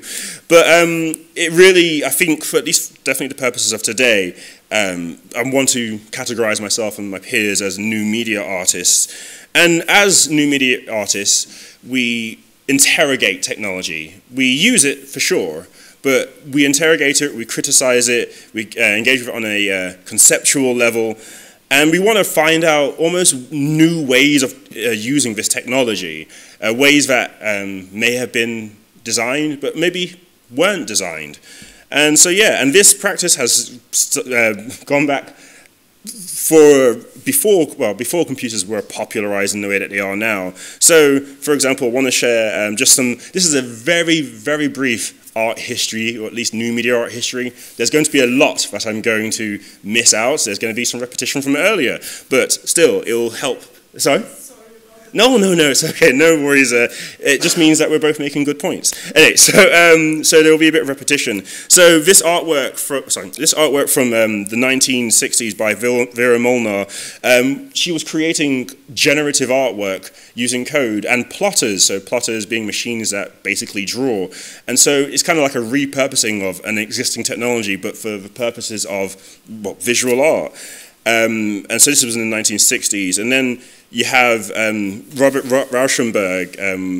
There was an event called 9 Evenings in 1966. And in this artwork, Robert Rauschenberg, it's called Open Score. The performance piece was people playing tennis, but the sound of it was amplified. So the tennis rackets were kind of like hacked a little bit to include these microphones, and so if I encourage you to try and find, well, the videos are widely online, but again, this artwork was pioneering for the time. And then an artist which was again mentioned earlier, Namjoon Paik, who really, not necessarily the inventor of video art, but definitely engaged with it so much and popularized it, I would say. He's very well known for his TV sculptures, behemoth sculptures of stacked TVs. My description doesn't do it justice. And also this artwork from 1st of January 1984 called Good Morning, Mr. Orwell. And of course, especially for those watching online right now, we're all familiar with live streams and simultaneous broadcasts, but maybe not quite so in the 1980s. So this artwork was a simultaneous broadcast between New York and Paris, and you kind of like trying to collaborate with each other. So in various points of the video, you see one presenter kind of inside of a green screen trying to interact with the video feed of the other country. It was chaotic. It was a chaotic, not even mess, but still that chaos really emphasized the liveness of the performance. It was a day-long performance. And yeah, so some call it one of the first pieces of video art. And so yeah, there you have, very briefly, the 1960s to 1980s. Again, there's so much that's being missed here.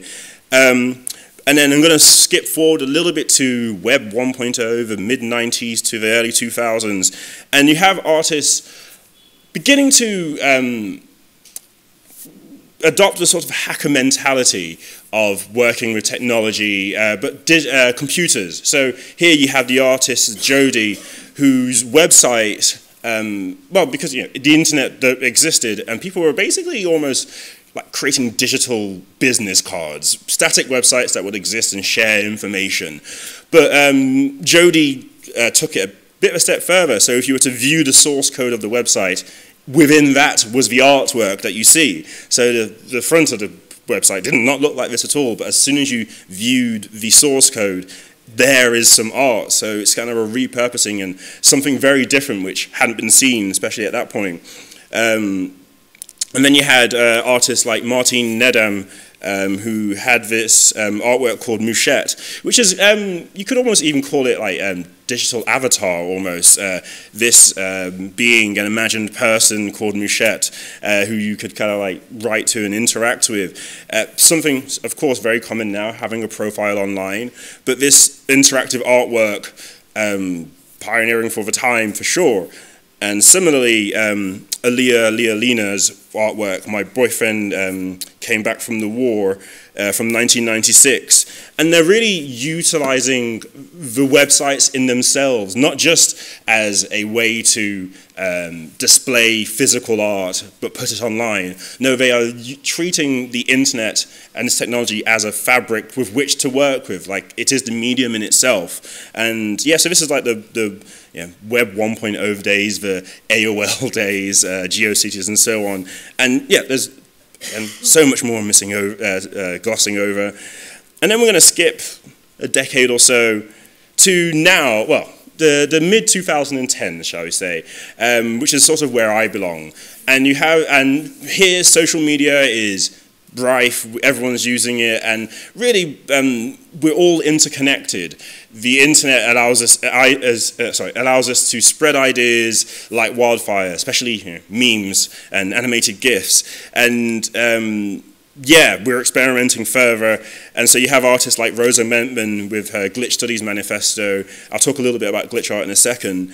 And then Evan Roth, his artwork, Give and Take. And this, what I love about this artwork, brief description, as you browse the internet, you basically collect all the images, you're downloading them to your hard drive, and so here presented is his internet cache of all the websites he's visited, but like images from those being printed and displayed all over our gallery wall.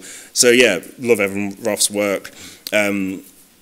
Nick Breeze did a performance called How/Why to Leave Facebook. This is back in 2014, before it got terrible. Well, probably still was.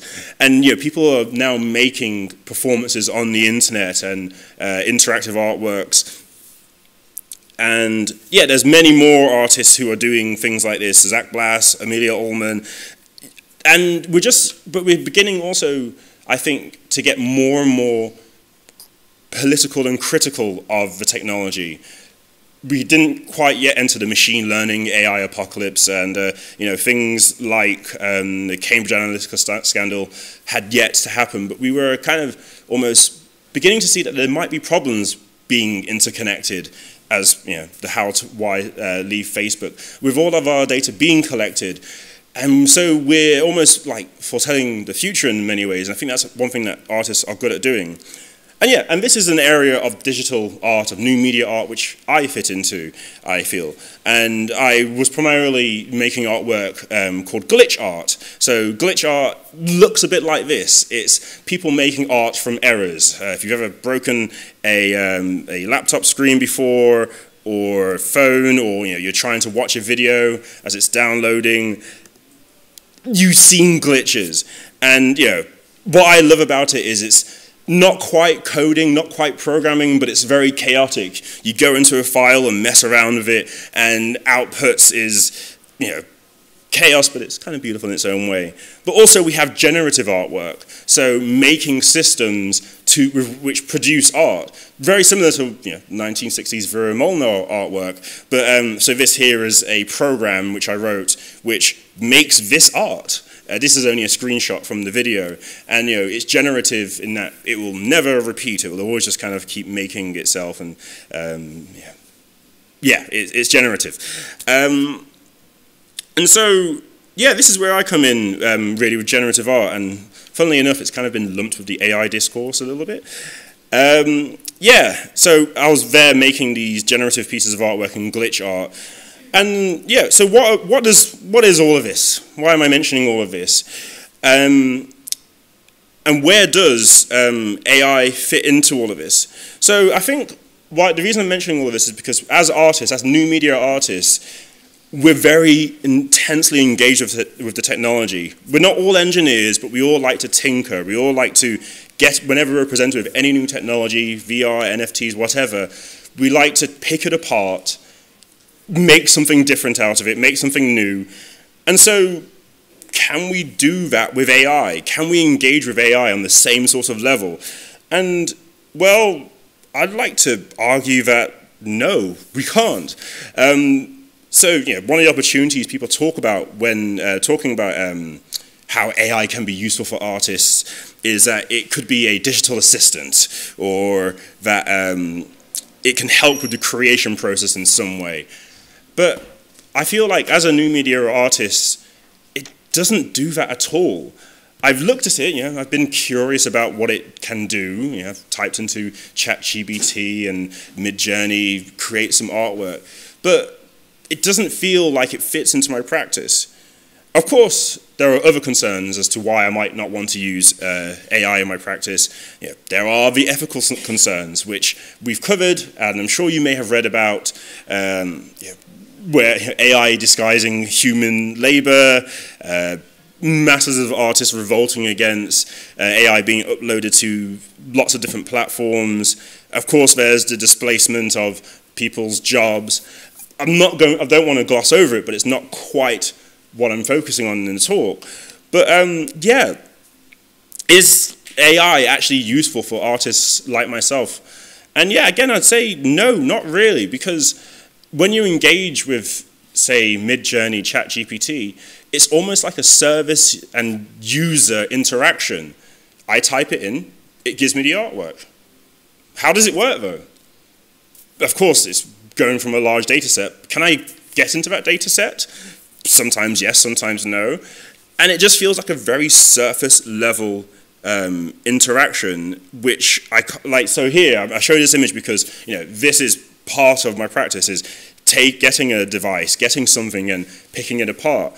And yeah, so it just doesn't feel like something which, I'm going to say, it's boring. It's mundane and it's boring using artificial intelligence, at least for myself, and I feel like that's the same for artists similar to me, my peers as well, in that you just type something in and it gives it you back. How can you engage with it critically? As new media artists, the process is also very, very important to us. Sometimes it is just like, hey, look, I've achieved something, I've learned some new programming, and look, here's my code, isn't it beautiful? Especially if you consider, say, the open source movement, where code really is at the forefront of the practice. Yeah, we like to put our code, our performance, the technology front and center.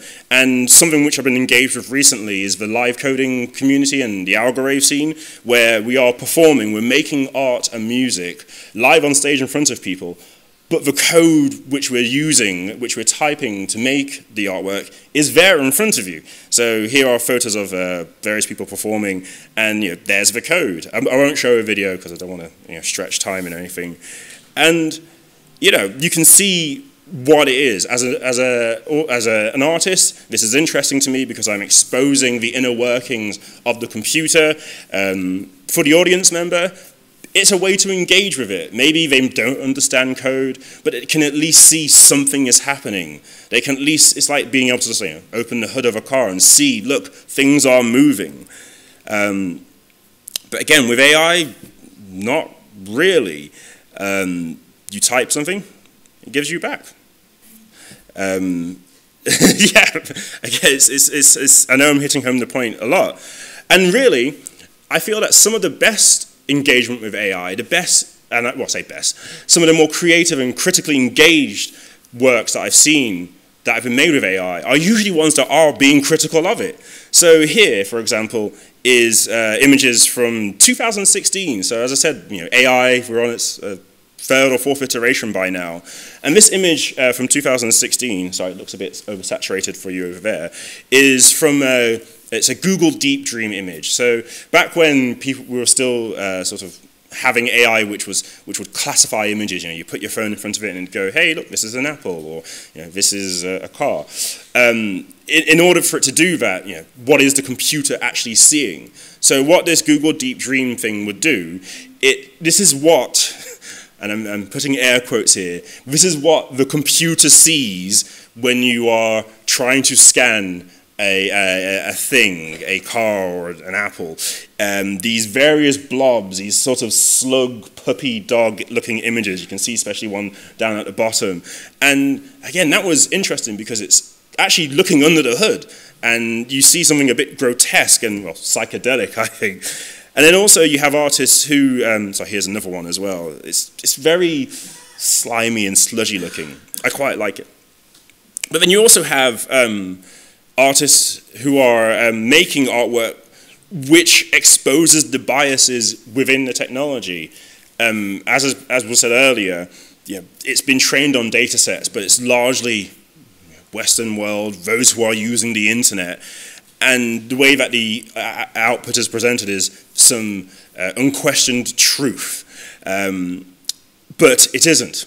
So here, Opinion GPT, you have an AI which, when you ask it a question, it will give you the responses as though, here's a response from a Western white male, or according to the data, to really just highlight that this is a biased piece of technology. And then finally, one of the examples that I really like is, again, this work which I commissioned a few years back from an artist called AM Dark, which it's like a narrative artwork where you're assessing the viability of an AI, trying to critique it.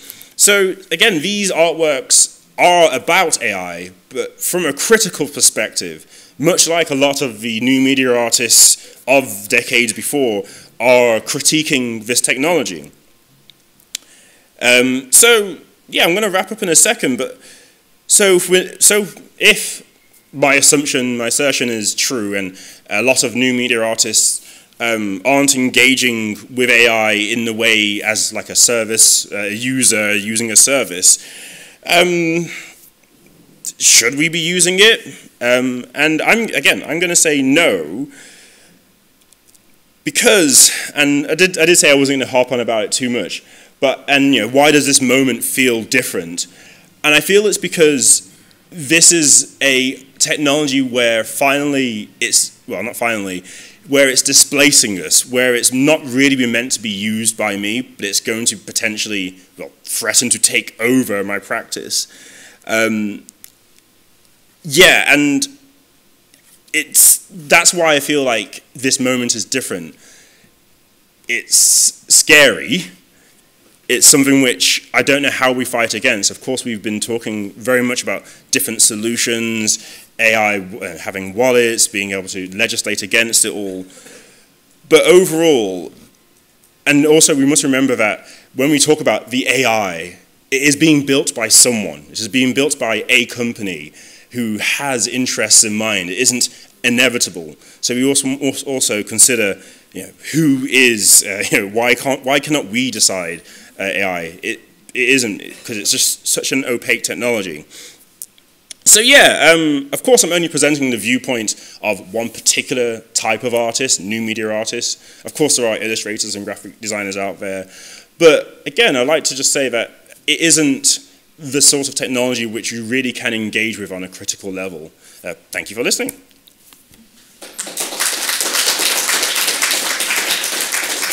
Any questions? This part when you say that the outcome is like psychedelic or psychedelic, yeah? Mm. The visuals. So yes. Usually it is like that with AI. So I don't know, actually then is there a question of what is art? I mean, with AI. So the question is about, so the output is sometimes psychedelic. So usually. Yeah, so what is art? What is art? Well, what is art? Yeah, obviously it's in the eye of the beholder, what the output they want to have. And so, yeah, this just to go back to this sort of Google Deep Dream things, you know, it's whatever the person wants to create, and sometimes you might want something a little bit like this. Of course, the AIs are always getting better and, you know, will produce more human-like images. But as I sort of argued towards the end, it's only going to get better at displacing artists. It's not going to be, I think, I would say. Yes. Hi, my name is Sarah. I'm from the Swedish art organization. I was thinking you were saying that you don't want to do AI because of different reasons. Maybe I can kind of like detect it's like this critical because it's so commercial and someone else is like making money and you could be replaced as an artist. Would you then think that kind of like defying the AI as a tool for art is like an activist action? Oh, or, yeah. 100%, yes. The artists which I showed and the artworks that they've made are defying AI and this general movement towards using it.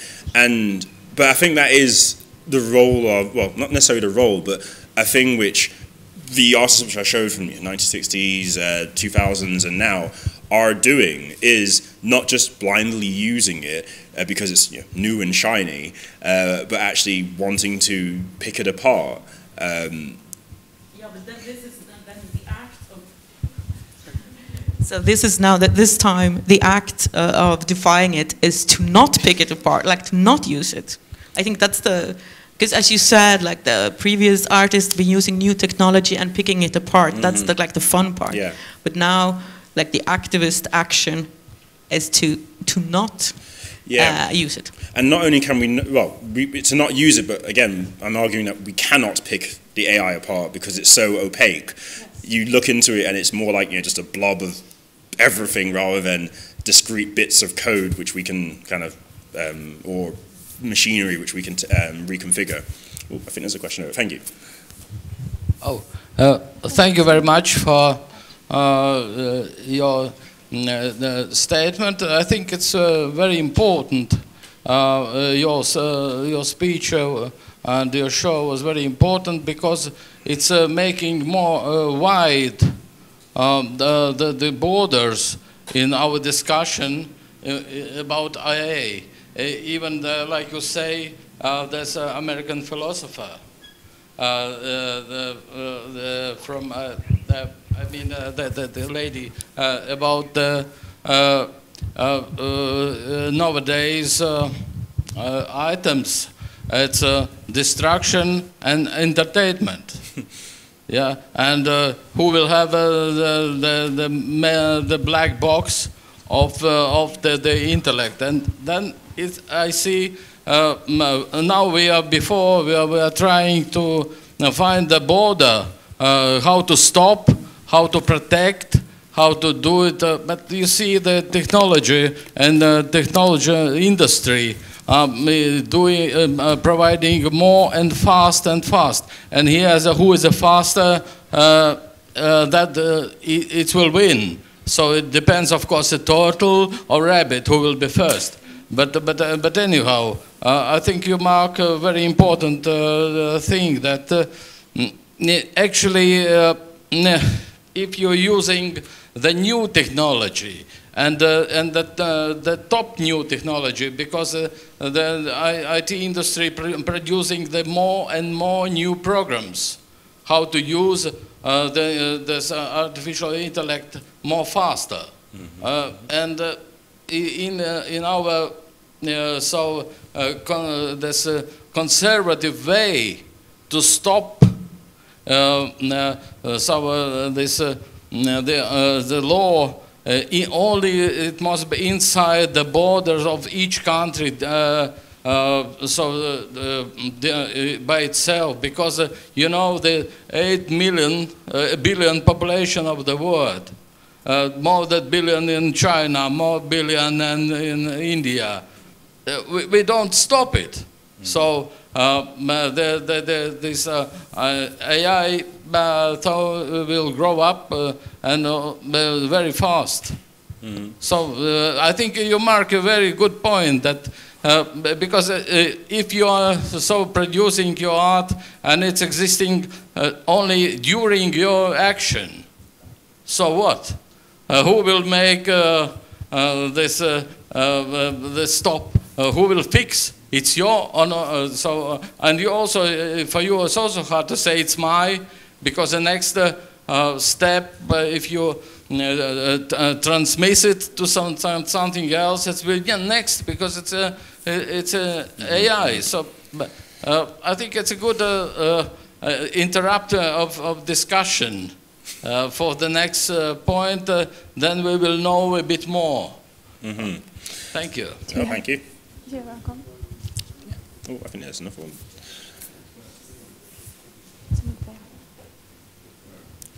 Just a couple of questions. But do you have a comment or? Oh, no. Thank you for your comment. Yes. Hi. Hello. I'm Viktor Cveic from Serbia.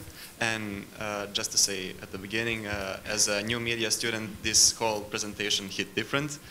It strikes as increasingly relevant for our generation to problematize this technology, which will be civilizationally relevant and might completely alter our perception about ourselves and the civilization.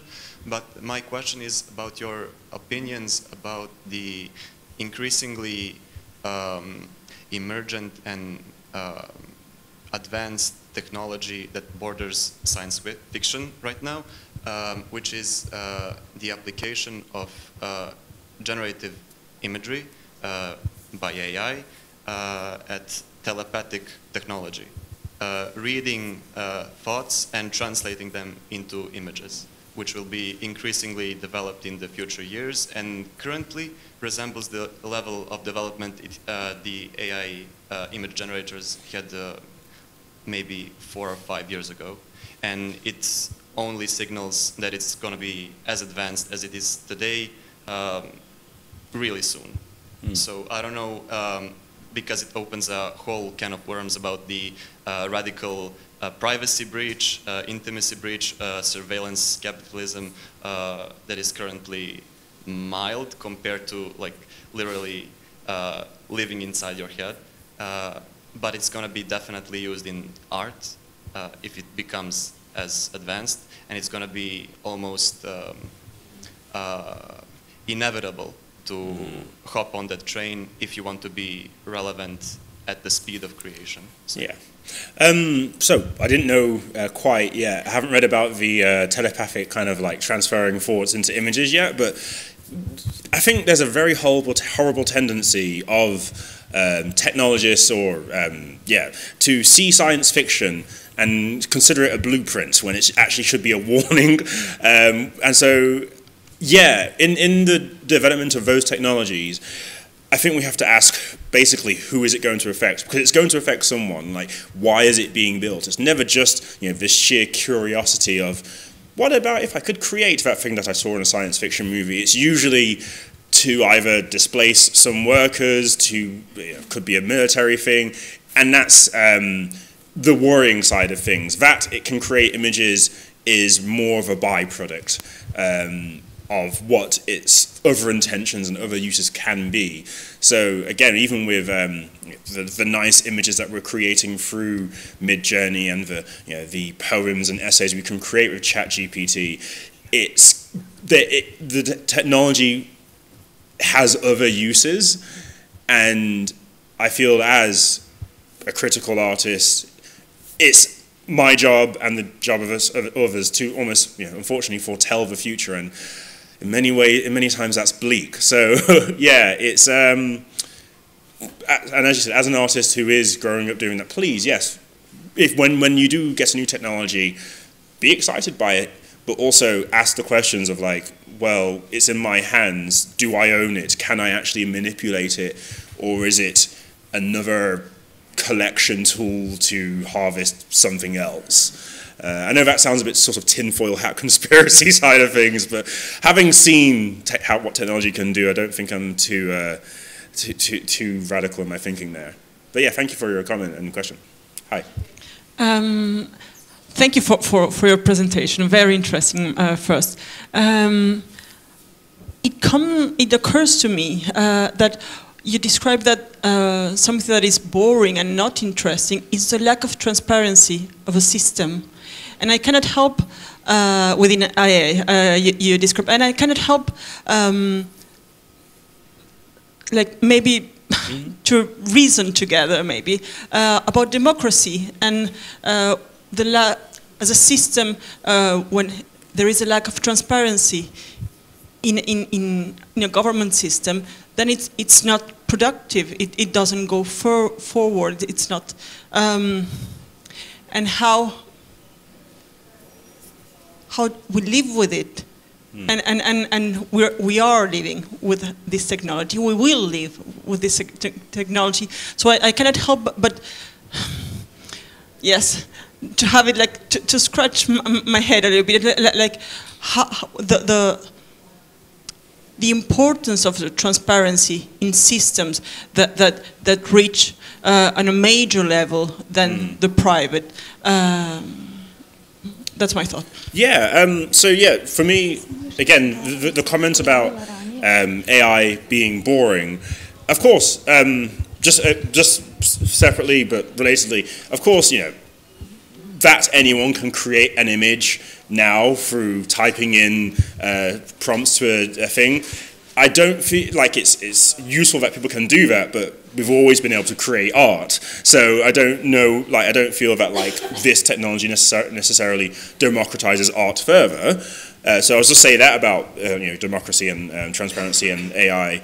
But also, yeah, the lack of transparency in these technologies and tools is really scary because, as I said, the AI is not some spirit thing that exists in its own world. It is being developed by a company for uses in places, and so we need to be able to interrogate, question, ask questions of it, regulate it, and unfortunately that doesn't seem to be being the case. But yet it is having a massive impact on society already in you know, the short, not even 2 years that it's been around.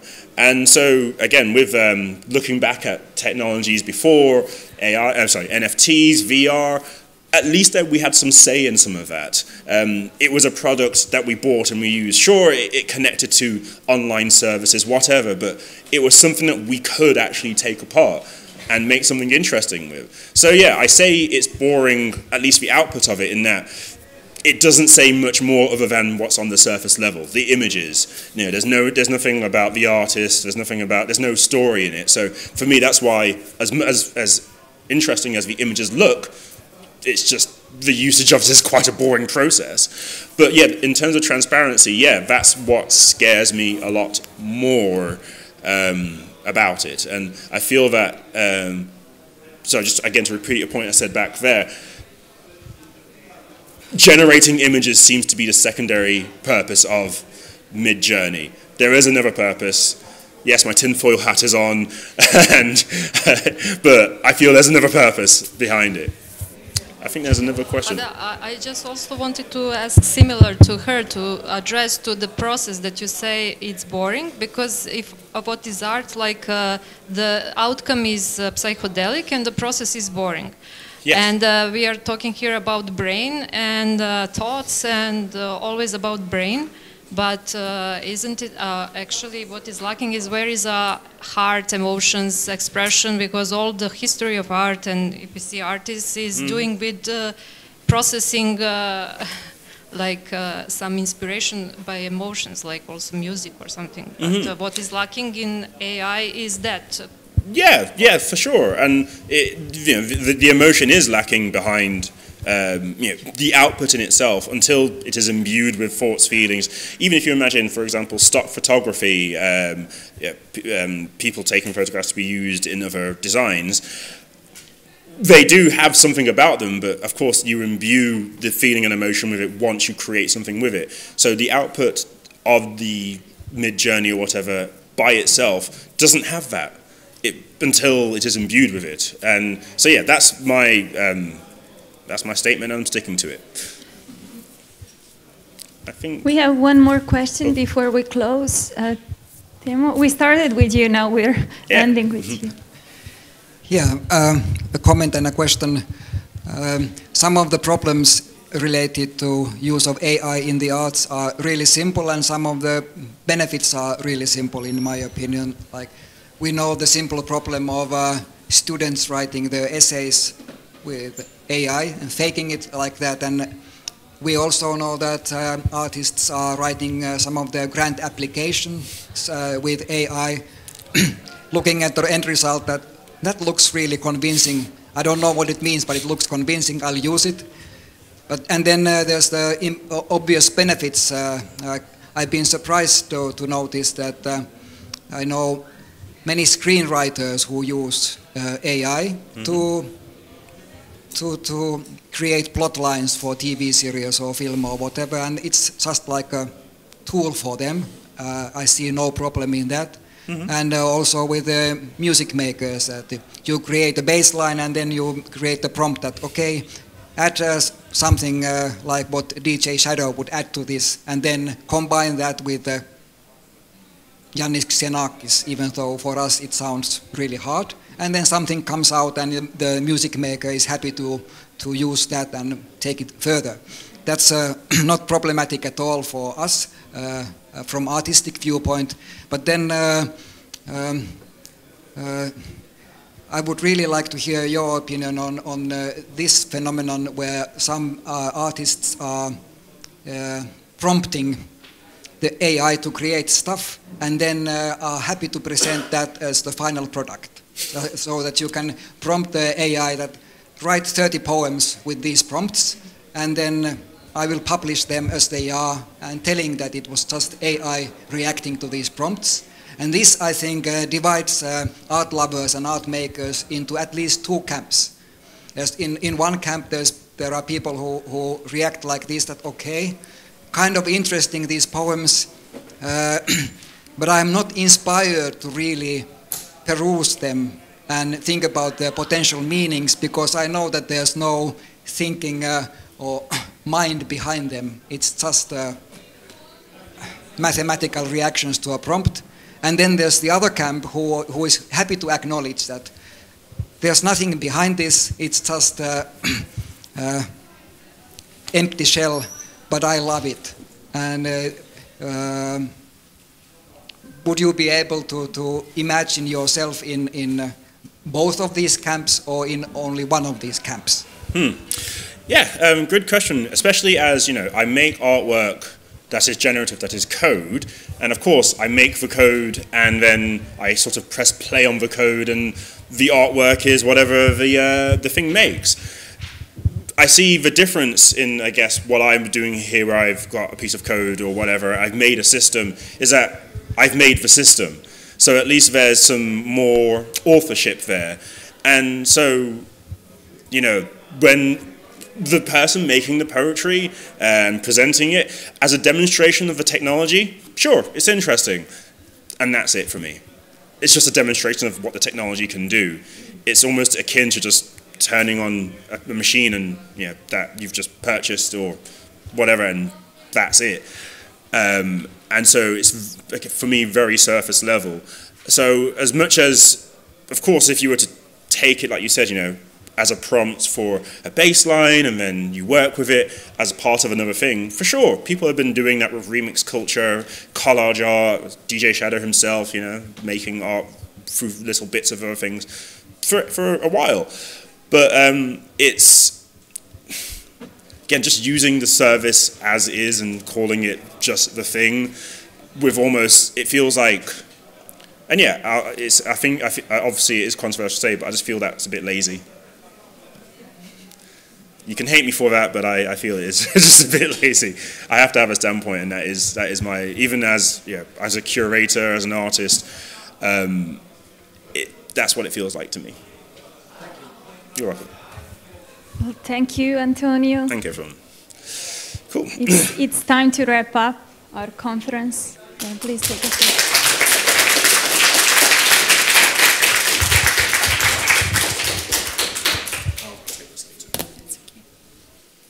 So it's been a long day. I hope you were inspired by various topics that were raised.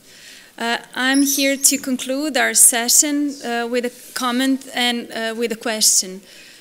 I recently talked to a friend whose husband is involved in the AI, but it's not the AI we've been talking mostly today. I asked her if she could tell me what is the big company about, because it's a big company that will generate a lot of money in the future. And she says, well, it's about very chaotic systems. And as a person who likes to think about the AI, I said to myself, so when there is a chaos, when there is a traffic jam, what can I do? Well, in the situation of the traffic jam, the best that you can do is to obey by the rules. And we, people who are present here, we belong to the institution of art. And we have to obey to the rules of the institution of art. And we have to ask a question whether in the society of tomorrow, the institution of art will still be relevant. So I would say that we go back to the evaluation tools, to the techniques, to the evaluation of styles. And when we get back to that, as Isidora mentioned, where is the soul of the AI? When we get to the rules that we have inherited through the discipline of art history and art criticism, we will be able to evaluate what is at stake and how we can go on from there. Thank you for your attention, and good luck with the AI-related future.